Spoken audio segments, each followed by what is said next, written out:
Hello everyone welcome back to Dronacharya IAS ਤੇ ਅੱਜ ਅਸੀਂ ਪੰਜਾਬ ਜੀਕੇ ਦੇ ਵਿੱਚ ਗੱਲ ਕਰਾਂਗੇ ਜੀਓਗ੍ਰਾਫੀ ਆਫ ਪੰਜਾਬ ਦੀ।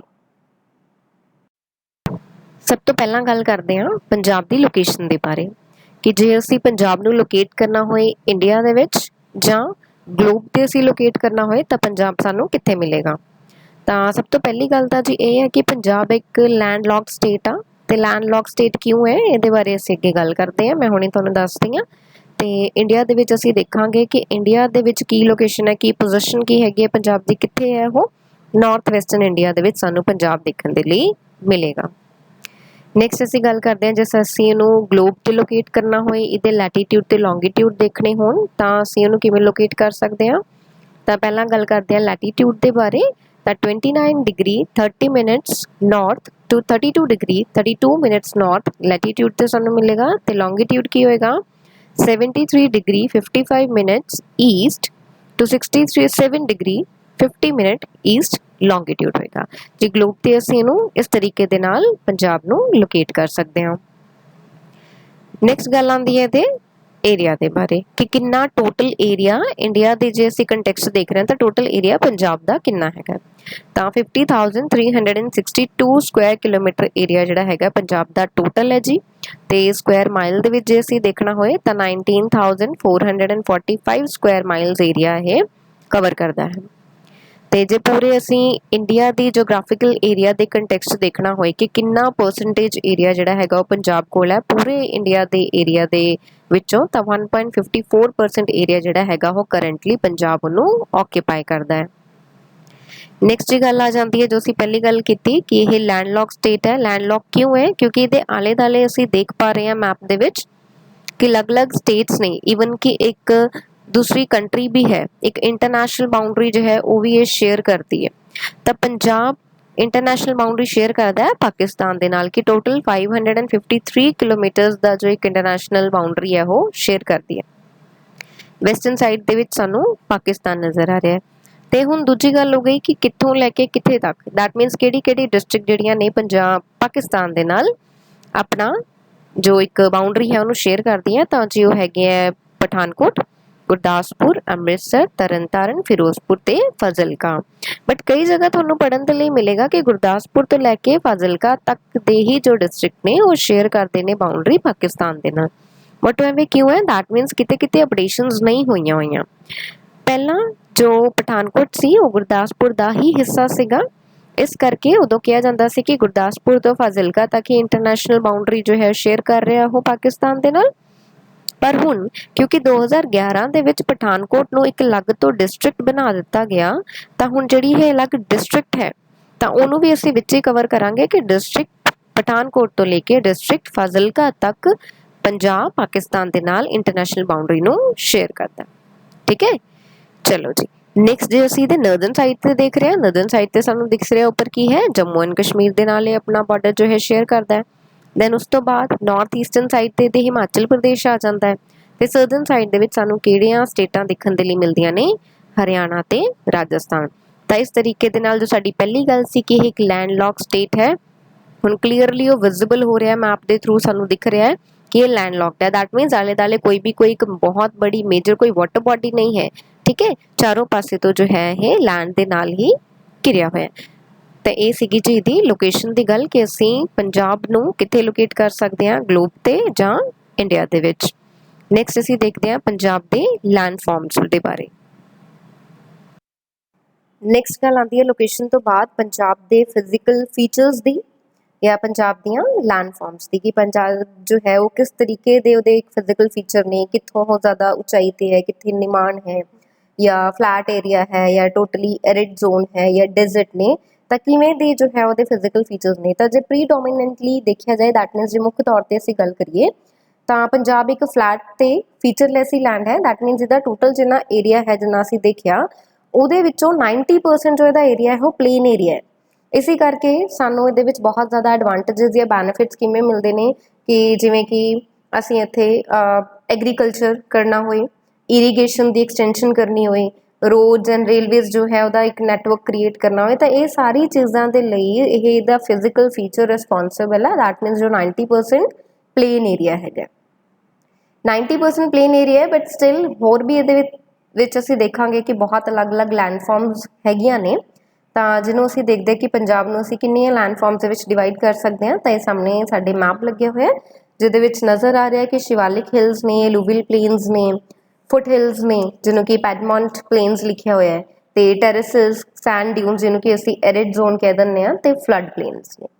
ਤਾਂ ਸਭ ਤੋਂ ਪਹਿਲਾਂ ਅਸੀਂ ਗੱਲ ਕਰਾਂਗੇ ਲੈਂਡ ਫਾਰਮ ਦੀ ਸ਼ਿਵਾਲਿਕ ਹਿਲਸ ਦੀ। ਤਾਂ ਸ਼ਿਵਾਲਿਕ ਹਿਲਸ ਸਾਨੂੰ ਨਜ਼ਰ ਆ ਰਿਹਾ ਹੋਣਾ ਮੈਪ ਦੇ ਵਿੱਚ ਕਿ ਗ੍ਰੀਨ ਕਲਰ ਦਾ ਏਰੀਆ ਹੈਗਾ, ਤੇ ਇੱਕ ਤਰੀਕੇ ਦਾ ਜੋ ਬਾਰਡਰ ਹੈ ਇਹ ਉਹ ਬਣਾ ਕੇ ਜਾ ਰਹੀ ਹੈ ਇੰਡੀਆ ਦੇ ਆਪਣੇ ਪੰਜਾਬ ਦੇ ਨਾਰਥ ਈਸਟਰਨ ਸਾਈਡ ਤੇ ਮਾਊਂਟੇਨ ਰੇਂਜਸ ਨੇ ਜੋ ਕਿ ਆਊਟਰ ਹਿਮਾਲਿਆ ਦੀ। ਤਾਂ ਹਾਂ ਪੂਰਾ ਤੁਸੀਂ ਦੇਖੋਗੇ ਕਿ ਨਾਰਥ ਈਸਟਰਨ ਇੰਡੀਆ ਤੱਕ ਜਾਂਦੀਆਂ ਨੇ, ਤਾਂ ਇਸ ਕਰਕੇ ਪੰਜਾਬ ਦਾ ਵੀ ਉੱਪਰੋਂ ਇਹ ਬਾਰਡਰ ਬਣਾ ਕੇ ਨਿਕਲ ਰਹੀ ਹੈ। ਤੇ ਜੇ ਸਾਨੂੰ ਕੁਐਸਚਨ ਪੁੱਛਿਆ ਜਾਏ ਕਿ ਸ਼ਿਵਾਲਿਕ ਹਿਲਸ ਜੋ ਹੈ ਉਹ ਕਿਹੜੇ ਡਿਸਟ੍ਰਿਕਟਸ ਦੇ ਵਿੱਚੋਂ ਹੋ ਕੇ ਜਾ ਰਹੀਆਂ ਨੇ, ਤਾਂ ਡਿਸਟ੍ਰੀਬਿਊਸ਼ਨ ਦੀ ਅਸੀਂ ਜੇ ਗੱਲ ਕਰੀਏ ਤਾਂ ਗੁਰਦਾਸਪੁਰ, ਪਠਾਨਕੋਟ, ਹੁਸ਼ਿਆਰਪੁਰ, SBS ਨਗਰ ਤੇ ਰੂਪਨਗਰ, ਇਹ ਸਾਡੇ ਕੋਲ ਜੋ ਹੈ 5 ਜ਼ਿਲ੍ਹੇ ਨੇ ਜਿਨ੍ਹਾਂ ਦੇ ਵਿੱਚੋਂ ਇਹ ਸ਼ਿਵਾਲਿਕ ਹਿਲਸ ਜੋ ਹੈ ਉਹ ਨਿਕਲ ਕੇ ਜਾਂਦੀ ਹੈ। ਨੈਕਸਟ ਸੈਕਿੰਡ ਇਹਦੇ ਵਿੱਚ ਲੈਂਡਫਾਰਮ ਅਸੀਂ ਦੇਖ ਸਕਦੇ ਨੇ ਜੋ ਕਿ ਇੰਪੋਰਟੈਂਟ ਹੈ, ਜੋ ਤੁਹਾਨੂੰ ਇੱਕ ਇਹ ਯੈਲੋ ਰੀਜਨ ਦੇ ਵਿੱਚ ਨਜ਼ਰ ਆ ਰਹੀ ਹੈ, that is the foot hill zone. Foot hill zone ਜਾਂ ਇਹਨੂੰ ਸ਼ਿਵਾਲਿਕ ਪੈਡਮੌਂਟ ਵੀ ਕਿਹਾ ਜਾਂਦਾ ਹੈ, ਜਿਹਦਾ ਮਤਲਬ ਕੀ ਹੋ ਗਿਆ ਕਿ ਸ਼ਿਵਾਲਿਕ ਪਹਾੜੀਆਂ ਦੇ ਪੈਰਾਂ ਦੇ ਵਿੱਚ ਜੋ ਇੱਕ ਰੀਜਨ ਪੈ ਰਿਹਾ ਹੈ ਉਹਨੂੰ ਕਿਹਾ ਜਾਂਦਾ ਹੈ। ਤੇ ਇਹਨੂੰ ਲੋਕਲੀ ਜੋ ਆਮ ਭਾਸ਼ਾ ਦੇ ਵਿੱਚ ਉੱਥੇ ਦੇ ਆਮ ਲੋਕ ਕਹਿੰਦੇ ਨੇ, ਆਮ ਲੋਕ ਦਾ ਮਤਲਬ ਕੀ ਹੋ ਗਿਆ ਕਿ ਜਿਹੜੇ ਰੀਜਨ ਦੇ ਵਿੱਚ, ਜਿਹੜੇ ਡਿਸਟ੍ਰਿਕਟ ਦੇ ਵਿੱਚ ਪੈ ਰਿਹਾ ਹੈ ਉੱਥੇ ਦੇ ਆਮ ਲੋਕੀ ਇਹਨੂੰ ਕਿਹੜੇ ਨਾਂ ਤੋਂ ਜਾਣਦੇ ਨੇ, ਕੰਢੀ ਏਰੀਆ, ਕਿ ਇਹ ਕੰਢੀ ਖੇਤਰ ਹੈ ਕਿ ਐਕਚੁਅਲ ਦੇ ਵਿੱਚ ਇਹ ਫੁੱਟ ਹਿਲ ਜ਼ੋਨ ਜਾਂ ਕੰਢੀ ਏਰੀਆ ਇੱਕ ਟ੍ਰਾਂਜ਼ੀਸ਼ਨਲ ਜ਼ੋਨ ਹੈ। ਦੈਟ ਮੀਨਸ ਜਦ ਸ਼ਿਵਾਲਿਕ ਹਿਲਸ ਤੋਂ ਅਸੀਂ ਨੀਚੇ ਐਲੂਵੀਅਲ ਪਲੇਨਸ ਦੇ ਵੱਲ ਆਉਂਦੇ ਹਾਂ ਤਾਂ ਉਹਨਾਂ ਦੇ ਵਿੱਚੋਂ ਇੱਕ ਜੋ ਸੈਂਟਰ ਲੈਵਲ ਦੇ ਵਿੱਚ ਇੱਕ ਏਰੀਆ ਕ੍ਰੀਏਟ ਹੋ ਰਿਹਾ, ਅਸੀਂ ਇਹਨੂੰ ਫੁੱਟ ਹਿਲ ਜ਼ੋਨ ਕਹਿੰਦੇ ਹਾਂ। ਤੇ ਇਹ ਅਨਡਿਲੇਟਿੰਗ ਤੇ ਸਬ ਮਾਊਂਟੇਨੀਅਸ ਏਰੀਆ ਹੈ। ਇਹਦਾ ਮਤਲਬ ਕੀ ਹੋ ਗਿਆ ਕਿ ਬੜਾ ਹੀ ਇੱਥੇ ਜੋ ਲੈਂਡ ਹੈ ਉਹ ਉੱਚੀ ਨੀਵੀਂ ਹੈਗੀ ਹੈ ਤੇ ਸਬ ਮਾਊਂਟੇਨੀਅਸ ਏਰੀਆ ਹੈ, ਕਿ ਪੂਰੇ ਤਰੀਕੇ ਦੇ ਨਾਲ ਪਹਾੜੀ ਇਲਾਕਾ ਵੀ ਨਹੀਂ ਹੈ ਪਰ ਪੂਰੇ ਤਰੀਕੇ ਦੇ ਨਾਲ ਫਲੈਟ ਜਾਂ ਪਲੇਨ ਏਰੀਆ ਵੀ ਨਹੀਂ ਹੈਗਾ। ਤਾਂ ਵਿੱਚ ਕਿਤੇ ਜੋ ਹੈ ਉਹ ਸਾਨੂੰ ਪਹਾੜੀਆਂ ਦੇਖਣ ਦੇ ਲਈ ਮਿਲਦੀਆਂ ਨੇ। ਤੇ ਡਿਸਟ੍ਰੀਬਿਊਸ਼ਨ ਜੋ ਹੈ ਮੋਰਲੈਸ ਥੋੜਾ ਜਿਹਾ, ਕਿਉਂਕਿ ਇਹ ਇਕੱਠਾ ਇੱਕ ਟ੍ਰਾਂਜ਼ੀਸ਼ਨਲ ਜ਼ੋਨ ਬਣ ਰਿਹਾ ਸ਼ਿਵਾਲਿਕ ਹਿਲਸ ਤੋਂ ਬਾਅਦ, ਤਾਂ ਇਸ ਕਰਕੇ ਕੁਝ ਡਿਸਟ੍ਰਿਕਟ ਸਾਨੂੰ ਸੇਮ ਦੁਬਾਰਾ ਉਵੇਂ ਦਿਖਦੀਆਂ ਨੇ। ਗੁਰਦਾਸਪੁਰ ਦੇ ਵਿੱਚ ਨਹੀਂ ਹੈ ਪਰ ਪਠਾਨਕੋਟ ਹੈ, ਹੁਸ਼ਿਆਰਪੁਰ ਹੈ, SBS ਨਗਰ ਹੈ, ਰੂਪਨਗਰ ਹੈ ਤੇ ਮੋਹਾਲੀ ਹੈ, SAS ਨਗਰ। ਦੈਟ ਮੀਨਸ ਜੋ ਅਸੀਂ ਮੇਜਰ ਏਰੀਆਜ਼ ਦੀ ਗੱਲ ਕਰ ਰਹੇ ਹਾਂ ਤਾਂ ਇਹ ਦੀਆਂ ਇੰਪੋਰਟੈਂਟ ਲੈਂਡ ਫਾਰਮਸ ਨੇ। ਸ਼ਿਵਾਲਿਕ ਹਿਲਸ ਅਸੀਂ ਦੇਖਿਆ ਕਿ ਟੌਪ ਮੋਸਟ ਪਾਰਟ ਹੋ ਗਿਆ ਹੈ, ਠੀਕ ਹੈ। ਦੈਟ ਮੀਨਸ ਜੋ ਬਿਲਕੁਲ ਸ਼ੁਰੂਆਤ ਤੋਂ ਅਸੀਂ ਉੱਪਰੋਂ ਲੈ ਕੇ ਨਾਰਥ ਈਸਟਰਨ ਸਾਈਡ ਤੋਂ ਲੈ ਕੇ ਨੀਚੇ ਵੱਲ ਨੂੰ ਆ ਰਹੇ ਹਾਂ, ਤਾਂ ਪੂਰੀ ਇਹ ਬਾਉਂਡਰੀ ਬਣਾਉਂਦੀ ਹੋਈ ਸ਼ਿਵਾਲਿਕ ਹਿਲਸ ਜਾਂਦੀਆਂ ਨੇ। ਦੈਨ ਉਸ ਤੋਂ ਬਾਅਦ ਜੋ ਨੈਕਸਟ ਜ਼ੋਨ ਆਉਂਦਾ ਹੈ ਉਹ ਫੁੱਟ ਹਿਲ ਜ਼ੋਨ, ਜੋ ਅਸੀਂ ਉਹਨੂੰ ਕਹਿੰਦੇ ਨੇ ਜਾਂ ਪੈਡਮੌਂਟ ਸ਼ਿਵਾਲਿਕ ਵੀ ਕਿਹਾ ਜਾਂਦਾ ਹੈ ਜਾਂ ਪੈਡਮੌਂਟ ਪਲੇਨਸ ਜੋ ਹੈ ਉਹਨੂੰ ਕਿਹਾ ਜਾਂਦਾ। ਨੈਕਸਟ ਅਸੀਂ ਲੈਂਡਫਾਰਮ ਦੇਖਦੇ ਹਾਂ। ਨੈਕਸਟ ਲੈਂਡਫਾਰਮ ਹੈ upland plains and the Malwa tract, ਜਾਂ ਇਹਨੂੰ ਐਲੂਵੀਅਲ ਪਲੇਨਸ ਜੋ ਹੈ ਉਹ ਵੈਲ ਨੋਨ ਨੇ। ਇਹ ਐਲੂਵੀਅਲ ਪਲੇਨਸ ਵੀ ਕਿਹਾ ਜਾਂਦਾ ਹੈ, ਅਪਲੈਂਡ ਪਲੇਨਸ ਵੀ ਕਿਹਾ ਜਾਂਦਾ ਹੈ, ਜਾਂ ਮਾਲਵਾ ਟਰੈਕਟ ਵੀ ਇਹਨੂੰ ਕਹਿ ਦਿੱਤਾ ਜਾਂਦਾ ਹੈ। ਤੇ ਇਹ ਇੱਕ ਕਿਵੇਂ ਦੀ ਟਰੈਕਟ ਹੈਗੀ ਹੈ, ਜਿਹੜੀ ਕਿ ਇੱਕ ਇੰਡੋ ਗੰਜੈਟਿਕ ਜੋ ਪਲੇਨਸ ਨੇ ਇਹ ਉਸੀ ਦਾ ਹੀ ਇੱਕ ਹਿੱਸਾ ਹੈ ਜੋ ਪਲੇਨ ਇੱਥੇ ਬਣ ਰਹੇ ਨੇ, ਠੀਕ ਹੈ। ਰਿਵਰਸ ਜਿਹੜੀਆਂ ਹੈਗੀਆਂ ਆਪਣੇ ਨਾਲ ਐਲੂਵੀਅਲ ਸੋਇਲ ਨੂੰ ਹਟਾ ਕੇ ਲੈ ਕੇ ਆਉਂਦੀਆਂ ਨੇ, ਜਿਹਦੇ ਕਰਕੇ ਕਿ ਬਹੁਤ ਜ਼ਿਆਦਾ ਇੱਕ ਫਰਟਾਈਲ ਏਰੀਆ ਉਹ ਬਣ ਜਾਂਦਾ ਹੈ। ਤੇ ਅਪਲੈਂਡ ਪਲੇਨ ਜਾਂ ਮਾਲਵਾ ਜੋ ਟਰੈਕਟ ਹੈ ਅਸੀਂ ਇਹਨੂੰ ਫਰਦਰ ਹੋਰ 3 ਰੀਜਨਸ ਦੇ ਵਿੱਚ ਡਿਵਾਈਡ ਕਰਕੇ ਦੇਖ ਸਕਦੇ ਹਾਂ, ਜਿਹੜਾ ਕਿ ਇੱਕ ਮੇਜਰ ਰੀਜਨ ਬਣਦਾ ਹੈ ਪੰਜਾਬ ਦਾ, ਤੇ ਜਿਨ੍ਹਾਂ ਦੇ ਵਿੱਚੋਂ ਕਿ ਅਲੱਗ-ਅਲੱਗ ਨਦੀਆਂ ਜੋ ਨੇ, ਸਾਡੇ ਦਰਿਆ ਜੋ ਨੇ ਉਹ ਵਗਦੇ ਨੇ। ਤਾਂ 3 ਉਹ ਰੀਜਨਸ ਕਿਹੜੇ ਹੋ ਗਏ ਨੇ, ਮਾਝਾ ਹੈ, ਦੁਆਬਾ ਹੈ ਤੇ ਮਾਲਵਾ ਹੈ। ਮਾਝਾ ਰੀਜਨ ਕੀ ਹੋ ਗਿਆ, ਮਾਝੇ ਰੀਜਨ ਨੂੰ ਅਪਰ ਬਰੀ ਦੁਆਬੀ ਕਿਹਾ ਜਾਂਦਾ ਹੈ, ਤੇ ਬਰੀ ਜੋ ਹੈ ਉਹ ਦੋਨੋਂ ਦਰਿਆ ਦੇ ਨਾਂ ਨੂੰ ਮਿਲਾ ਕੇ ਬਣਾਇਆ ਗਿਆ, ਜਿਵੇਂ ਕਿ ਬਿਆਸ ਤੇ ਰਾਵੀ। ਬਿਆਸ ਤੇ ਰਾਵੀ ਦੇ ਵਿਚਾਰਲਾ ਜਿਹੜਾ ਏਰੀਆ ਹੈਗਾ ਆ ਉਹਨੂੰ ਮਾਝਾ ਰੀਜਨ ਕਿਹਾ ਜਾਂਦਾ ਹੈ। ਤੇ ਮਾਝਾ ਇਹਦਾ ਨਾਂ ਇਸ ਕਰਕੇ ਵੀ ਪਿਆ ਸੀ ਕਿਉਂਕਿ ਜਿਹੜਾ ਸਾਡਾ ਹਿਸਟੋਰਿਕ ਪੰਜਾਬ ਸੀ, ਜੋ ਇੱਕ ਕੰਸੋਲੀਡੇਟਡ ਪੰਜਾਬ ਸੀ, ਤਾਂ ਇਹ ਏਰੀਆ ਬਿਲਕੁਲ ਹੀ ਇੱਕ ਸੈਂਟਰ ਦੇ ਵਿੱਚ ਆਉਂਦਾ ਸੀ, ਇਹ ਸੈਂਟਰਲ ਪਾਰਟ ਸੀਗਾ ਉਸ ਪੰਜਾਬ ਦਾ, ਇਸ ਕਰਕੇ ਇਹਨੂੰ ਨਾਮ ਦਿੱਤਾ ਗਿਆ ਸੀ ਮਾਝਾ। ਦੈਨ ਉਸ ਤੋਂ ਬਾਅਦ ਸੈਕਿੰਡ ਜੋ ਹੈ ਉਹ ਦੁਆਬਾ ਰੀਜਨ ਹੈ। ਦੁਆਬੇ ਨੂੰ ਜੋ ਹੈ ਉਹ ਬਿਸਤ ਜਲੰਧਰ ਦੁਆਬੀ ਕਿਹਾ ਜਾਂਦਾ ਹੈ। ਅਗੇਨ ਬਿਸਤ ਜੋ ਨਾਂ ਹੈ ਉਹ ਉਹਨਾਂ ਦੇ ਜੋ 1-2 ਦਰਿਆ ਵਗ ਰਹੇ ਨੇ ਤੇ ਉਹਨਾਂ ਦੇ ਵਿੱਚ ਜੋ ਇੱਕ ਰੀਜਨ ਪੈ ਰਿਹਾ ਹੈ ਉਹਦਾ ਨਾਂ ਹੈ ਬਿਸਤ। ਦਾ ਮਤਲਬ ਕੀ ਹੋ ਗਿਆ, ਬਿਆਸ ਤੇ ਸਤਲੁਜ, ਠੀਕ ਹੈ। ਤਾਂ ਬਿਆਸ ਤੇ ਸਤਲੁਜ ਦੇ ਵਿਚਾਰਲਾ ਜਿਹੜਾ ਰੀਜਨ ਹੈ ਉਹਨੂੰ ਦੁਆਬਾ ਕਿਹਾ ਜਾਂਦਾ ਹੈ। ਤੇ ਉਹ ਤੋਂ ਨੀਚੇ ਆ ਜਾਂਦੇ ਨੇ ਆਪਣੇ ਮਾਲਵਾ ਪਲੇਨਸ, ਤੇ ਮਾਲਵਾ ਪਲੇਨਸ ਜਿਹੜੇ ਨੇ ਉਹ ਸਭ ਤੋਂ ਜ਼ਿਆਦਾ ਅਸੀਂ ਦੇਖ ਰਹੇ ਹਾਂ ਕਿ ਰੀਜਨ ਉਹਨਾਂ ਦਾ ਵੱਡਾ ਹੈ ਤੇ ਤੁਹਾਨੂੰ ਇਹ ਮੈਪ ਦੇ ਵਿੱਚ ਵੀ ਨਦੀਆਂ ਜੋ ਨੇ ਉਹ ਨਜ਼ਰ ਆ ਰਹੀਆਂ। ਸਭ ਤੋਂ ਟੌਪ ਮੋਸਟ ਜੋ ਹੈ ਉਹ ਰਾਵੀ ਹੈ, ਦੈਨ ਉਸ ਤੋਂ ਬਾਅਦ ਬਿਆਸ ਤੇ ਸਤਲੁਜ ਨੇ। ਤੇ ਮਾਲਵਾ ਪਲੇਨ ਜੋ ਹੈ ਉਹ ਸਤਲੁਜ ਤੇ ਘੱਗਰ ਦੇ ਵਿਚਾਰਲਾ ਜਿੰਨਾ ਵੀ ਪਾਰਟ ਹੈ 60 to 70% ਜੋ ਏਰੀਆ ਹੈ ਉਹ ਮਾਲਵਾ ਪਲੇਨਸ ਹੈਗੇ ਨੇ। ਤੇ ਇਹ ਜੋ ਰੀਜਨਸ ਨੇ ਇਹਨਾਂ ਰੀਜਨਸ ਦੇ ਵਿੱਚ ਹੌਲੀ ਹੌਲੀ ਜੋ ਡਿਫਰੈਂਸਿਸ ਨੇ ਉਹਨਾਂ ਦੀ ਲੈਂਗੁਏਜ ਦੇ ਵਿੱਚ, ਕਲਚਰ ਦੇ ਵਿੱਚ ਜੋ ਹੈ ਉਹ ਡਿਵੈਲਪ ਹੋ ਗਏ। ਕਿਉਂ ਹੋ ਗਏ ਸੀ? ਕਿਉਂਕਿ ਵਿੱਚੋਂ ਜੋ ਦਰਿਆ ਵਗ ਰਹੇ ਨੇ ਜਿੱਦਾਂ ਦੀ ਵਜ੍ਹਾ ਤੋਂ ਇੱਕ ਇੰਟਰਮਿਕਸਿੰਗ ਜੋ ਹੈ ਪ੍ਰੋਪਰ ਉਹ ਨਹੀਂ ਹੋ ਪਾਇਆ, ਇੱਕ ਲਿਮਿਟਿਡ ਸੋਸ਼ਲ ਇੰਟਰੈਕਸ਼ਨ ਜਿਹੜੀ ਹੈਗੀ ਉਹਨਾਂ ਦੇ ਵਿੱਚ ਰਹੀ। ਤਾਂ ਇਸ ਕਰਕੇ ਇੱਥੇ ਅਲੱਗ-ਅਲੱਗ ਤਰੀਕੇ ਦੀ ਲੈਂਗੁਏਜਸ ਤੇ ਕਲਚਰ ਅਸੀਂ ਦੇਖ ਸਕਦੇ ਹਾਂ ਕਿ ਤਿੰਨਾਂ ਹੀ ਰੀਜਨ ਦੇ ਵਿੱਚ ਅਲੱਗ ਨੇ। ਨੈਕਸਟ ਅਸੀਂ ਦੇਖਦੇ ਹਾਂ ਨੈਕਸਟ ਲੈਂਡਫਾਰਮ ਕੀ ਹੋ ਜਾਂਦੀ ਹੈ, ਡਿਊਨ ਸਟੱਡਡ ਰੀਜਨ ਜਾਂ ਜਿਹਨੂੰ ਕਿ ਐਰਿਡ ਰੀਜਨ ਵੀ ਕਹਿ ਦਿੱਤਾ ਜਾਂਦਾ। ਸੈਮੀ ਐਰਿਡ ਰੀਜਨ ਹੈ ਕਿਉਂਕਿ ਪੂਰੇ ਤਰੀਕੇ ਦੇ ਨਾਲ ਇਹ ਰੇਤੀਲਾ ਇਲਾਕਾ ਨਹੀਂ ਹੈ, ਪਰ ਅਰਧ ਰੇਤੀਲਾ ਇਲਾਕਾ ਜੋ ਹੈ ਇਹਨੂੰ ਕਹਿ ਦਿੱਤਾ ਜਾਂਦਾ ਹੈ। ਤੇ ਇਹ ਸਾਊਥ ਵੈਸਟਰਨ ਜੋ ਡਿਸਟ੍ਰਿਕਟ ਨੇ ਪੰਜਾਬ ਦੀਆਂ, ਤੇ ਉਹਨਾਂ ਦੇ ਵਿੱਚ ਇਸ ਤਰੀਕੇ ਦਾ ਕਲਾਈਮੇਟ ਹੈ ਜੋ ਕਿ ਥੋੜਾ ਜਿਹਾ ਡਰਾਈ ਰਹਿੰਦਾ, ਥੋੜਾ ਜਿਹਾ ਸ਼ੁਸ਼ਕ ਰਹਿੰਦਾ ਹੈ। ਕਿਉਂ ਹੋ ਗਿਆ? ਕਿਉਂਕਿ ਇਹ ਜੋ ਰਾਜਸਥਾਨ ਅਸੀਂ ਦੇਖਿਆ ਸੀ ਕਿ ਸਰਦਨ ਏਰੀਆ ਦੇ ਵਿੱਚ ਨੀਚੇ ਪੈ ਰਿਹਾ, ਤੇ ਰਾਜਸਥਾਨ ਦੇ ਵਿੱਚ ਜੋ ਥਾਰ ਡੈਜ਼ਰਟ ਹੈ ਤੇ ਬਿਲਕੁਲ ਹੀ ਉਹਦੇ ਨਾਲ ਇਹ ਬਾਰਡਰ ਬਣਾ ਰਿਹਾ ਹੈ, ਤਾਂ ਇਸ ਕਰਕੇ ਉਹਨੂੰ ਲੋਕਲ ਲੈਂਗੁਏਜ ਦੇ ਵਿੱਚ ਉੱਤੇ ਟਿੱਬੇ ਵੀ ਕਹਿ ਦਿੱਤਾ ਜਾਂਦਾ ਕਿ ਟਿੱਬੇ ਨੇ ਇੱਥੇ ਰੇਤਾਂ ਦੇ ਜੋ ਰੇਤੀਲੇ ਟਿੱਬੇ ਹੁੰਦੇ ਨੇ ਉਹ ਇੱਥੇ ਬਣੇ। ਤੇ ਬਾਕੀ ਜੋ ਰੇਤੀਲੇ ਟਿੱਬੇ ਸੀਗੇ ਵੀ ਹੌਲੀ ਹੌਲੀ ਅਸੀਂ ਦੇਖਿਆ ਕਿ ਡੀਗ੍ਰੇਡ ਵੀ ਹੋ ਗਏ ਨੇ ਕਾਫੀ ਜ਼ਿਆਦਾ। ਡੀਗ੍ਰੇਡ ਕਿਉਂ ਹੋ ਗਏ ਨੇ? ਕਿਉਂਕਿ ਵਿੰਡਸ ਦੀ ਵਜ੍ਹਾ ਤੋਂ ਜਿੰਨਾ ਵੀ ਇਹ ਸੈਂਡ ਸੀਗੀ ਉਹ ਇਰੋਡ ਹੋ ਕੇ ਜੋ ਹੈ ਅੱਗੇ ਸਤਲੁਜ ਰਿਵਰ ਦੇ ਵਿੱਚ ਵੀ ਜਾ ਕੇ ਡਿਪੋਜ਼ਿਟ ਹੋਣਾ ਸ਼ੁਰੂ ਹੋ ਜਾਂਦੀ ਹੈ, ਜਿਹਦੇ ਕਰਕੇ ਇਹਨਾਂ ਦੇ ਕੋਰਸਸ ਜੋ ਨੇ ਉਹ ਵੀ ਚੇਂਜ ਹੋਏ। ਤਾਂ ਇਸ ਤਰੀਕੇ ਦੀ ਗੱਲਾਂ ਬਾਤਾਂ ਜੋ ਹੈਗੀਆਂ ਅਸੀਂ ਡਿਊਨ ਸਟੱਡਡ ਰੀਜਨ ਦੇ ਬਾਰੇ ਪੜ੍ਹਦੇ ਰਹਿੰਦੇ ਹਾਂ। ਨੈਕਸਟ ਇਹਦੇ ਵਿੱਚ ਇੰਪੋਰਟੈਂਟ ਗੱਲ ਆ ਜਾਂਦੀ ਹੈ ਇਹਦੇ ਡਿਸਟਰੀਬਿਊਸ਼ਨ ਦੀ, ਕਿ ਕਿੰਨਾ ਕੁ ਏਰੀਆ ਜਿਹੜਾ ਹੈਗਾ ਉਹ ਡਿਊਨ ਸਟੱਡਡ ਰੀਜਨ ਦੇ ਵਿੱਚ ਆ ਜਾਂਦਾ ਜਾਂ ਸੈਮੀ ਅਰਿਡ ਜ਼ੋਨ ਦੇ ਵਿੱਚ ਆ ਜਾਂਦਾ। ਤਾਂ ਇਹਨਾਂ ਦੇ ਵਿੱਚ ਏਰੀਆ ਨੇ ਕੁਛ ਹਿੱਸਾ ਹੈਗਾ ਇਹਦੇ ਵਿੱਚ ਬਠਿੰਡੇ ਦਾ, ਫਰੀਦਕੋਟ ਹੈ, ਫਿਰੋਜ਼ਪੁਰ ਹੈ, ਮਾਨਸਾ, ਮੁਕਤਸਰ, ਸੰਗਰੂਰ ਤੇ ਪਟਿਆਲਾ। ਤਾਂ ਇਹੀ ਕੁਛ ਡਿਸਟ੍ਰਿਕਟ ਨੇ ਜਿਨ੍ਹਾਂ ਦੇ ਵਿੱਚ ਕਿ ਅਸੀਂ ਇਸ ਤਰੀਕੇ ਦਾ ਇੱਕ ਰੀਜਨ ਜੋ ਹੈ ਦੈਟ ਮੀਨਸ ਇਸ ਤਰੀਕੇ ਦਾ ਕਲਾਈਮੇਟ ਜੋ ਹੈ ਉੱਥੇ ਦੇਖ ਸਕਦੇ ਹਾਂ। ਤਾਂ ਇਹ ਸਾਰੇ ਅਲੱਗ-ਅਲੱਗ ਲੈਂਡਫਾਰਮਸ ਨੇ। ਤੇ ਇੱਕ ਅਲੱਗ ਤੋਂ ਲੈਂਡਫਾਰਮਸ ਵੀ ਤੁਹਾਨੂੰ ਮੇ ਬੀ ਪੜ੍ਹਨ ਦੇ ਲਈ ਮਿਲ ਸਕਦੀ ਹੈ ਜਿਹਨੂੰ ਕਿ ਫਲੱਡ ਪਲੇਨਸ ਕਿਹਾ ਜਾਏਗਾ। ਤੇ ਫਲੱਡ ਪਲੇਨਸ ਆਪਣੇ ਆਪ ਦੇ ਵਿੱਚ ਕੋਈ ਅਲੱਗ ਐਵੇਂ ਦਾ ਏਰੀਆ ਨਹੀਂ ਹੈ। ਫਲੱਡ ਪਲੇਨ ਹੁੰਦਾ ਕੀ ਹੈ, ਜਾਂ ਉਹਨੂੰ ਜੋ ਇੱਕ ਬੇਤ ਏਰੀਆ ਕਿਹਾ ਜਾਂਦਾ ਹੈ। ਬੇਤ ਏਰੀਆ ਕੀ ਹੋ ਗਿਆ ਕਿ ਜਿੰਨੀਆਂ ਵੀ ਰਿਵਰਸ ਜਾ ਰਹੀਆਂ ਨੇ ਤੇ ਰਿਵਰ ਦੀ ਜਿਹੜੀ ਦੋਨੋਂ ਸਾਈਡ ਤੇ ਉਹਦੇ ਕੰਢੇ ਨੇ, ਕਿਨਾਰੇ ਨੇ, ਜੋ ਉਹਦੀ ਬੈਂਕਸ ਨੇ, ਤਾਂ ਉੱਥੇ ਦਾ ਜਿਹੜਾ ਉਹ ਰੀਜਨ ਹੈ ਕਿਉਂਕਿ ਇਹ ਬਹੁਤ ਜ਼ਿਆਦਾ ਫਰਟਾਈਲ ਹੁੰਦਾ ਹੈ। ਰਿਵਰਸ ਆਪਣੇ ਨਾਲ ਸਿਲਟ ਨੂੰ ਜੋ ਹੈ ਬਹਾ ਕੇ ਲੈ ਕੇ ਆਉਂਦੀਆਂ ਨੇ, ਫਿਰ ਉੱਥੇ ਜਾ ਕੇ ਉਸ ਲੈਂਡ ਦੇ ਉੱਤੇ ਵਿਛਾ ਦਿੰਦੀਆਂ ਨੇ, ਜਿਹਦੇ ਕਰਕੇ ਕਿ ਬਹੁਤ ਜ਼ਿਆਦਾ ਫਰਟਾਈਲ ਹੋ ਜਾਂਦੀ ਹੈ ਉੱਥੇ ਦੀ ਲੈਂਡ। ਤਾਂ ਇਸ ਕਰਕੇ ਉਹਨਾਂ ਨੂੰ ਫਲੱਡ ਪਲੇਨ ਏਰੀਆ ਵੀ ਕਹਿ ਦਿੱਤਾ ਜਾਂਦਾ ਹੈ। ਦੈਟ ਮੀਨਸ ਜਿੰਨੇ ਵੀ ਅਸੀਂ ਬਾਕੀ ਰੀਜਨ ਦੀ ਗੱਲ ਕੀਤੀ ਹੈ, ਜਿੱਥੋਂ ਵੀ ਵਿੱਚੋਂ ਦਰਿਆ ਵਗ ਰਹੇ ਨੇ, ਨਦੀਆਂ ਜਾ ਰਹੀਆਂ ਨੇ, ਉਹਨਾਂ ਦੇ ਕੰਢਿਆਂ ਦੇ ਉੱਤੇ, ਉਹਨਾਂ ਦੇ ਆਲੇ ਦੁਆਲੇ ਦੋਨੋਂ ਹੀ ਸਾਈਡ ਦੇ ਉੱਤੇ ਫਲੱਡ ਪਲੇਨਸ ਬਣ ਜਾਂਦੇ ਨੇ। ਫਲੱਡ ਪਲੇਨਸ ਹੋਰ ਕੁਝ ਵੀ ਨਹੀਂ ਹੈ, ਜੋ ਨਦੀਆਂ ਆਪਣੇ ਨਾਲ ਸਿਲਟ ਨੂੰ ਬਹਾ ਕੇ ਲੈ ਕੇ ਆਈਆਂ ਨੇ ਉਹ ਉਹਨੂੰ ਉੱਥੇ ਵਿਛਾਉਂਦੀਆਂ ਨੇ ਤੇ ਉੱਥੇ ਵਧੀਆ ਇੱਕ ਐਲੂਵੀਅਮ ਜੋ ਹੈ ਉਹ ਡਿਪੋਜ਼ਿਟ ਹੋਣਾ ਸ਼ੁਰੂ ਹੋ ਜਾਂਦਾ ਹੈ।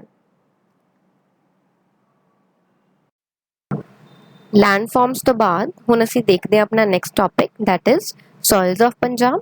ਤੇ ਇਹਦੇ ਵਿੱਚ ਅਸੀਂ ਦੇਖਾਂਗੇ ਕਿ ਪੰਜਾਬ ਦੇ ਵਿੱਚ ਕਿਸ ਤਰੀਕੇ ਦੀ ਮਿੱਟੀ ਪਾਈ ਜਾਂਦੀ ਹੈ, ਅਲੱਗ-ਅਲੱਗ ਟਾਈਪਸ ਦੇਖਾਂਗੇ।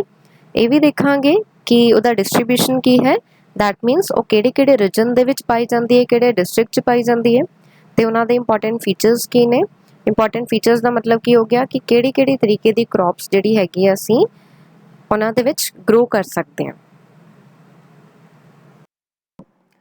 ਤਾਂ ਇਹਦੇ ਸਾਹਮਣੇ ਤੁਹਾਨੂੰ ਹੁਣ ਇੱਕ ਟੇਬਲ ਨਜ਼ਰ ਆ ਰਿਹਾ ਹੈ ਤੇ ਟੇਬਲ ਦੇ ਵਿੱਚ ਅਸੀਂ ਇਹਨੂੰ 3 ਤਰੀਕੇ ਦੀ ਕੈਟਾਗਰੀਜ਼ ਦੇ ਵਿੱਚ ਡਿਵਾਈਡ ਕੀਤਾ ਕਿ ਸਭ ਤੋਂ ਪਹਿਲਾਂ ਤਾਂ ਸੋਇਲ, ਕਿ ਸੋਇਲ ਦਾ ਨਾਂ ਕੀ ਹੈ, ਕਿਸ ਤਰੀਕੇ ਦੀ ਮਿੱਟੀ ਹੋਏਗੀ, ਉਹਦਾ ਨਾਂ ਕੀ ਹੋਏਗਾ।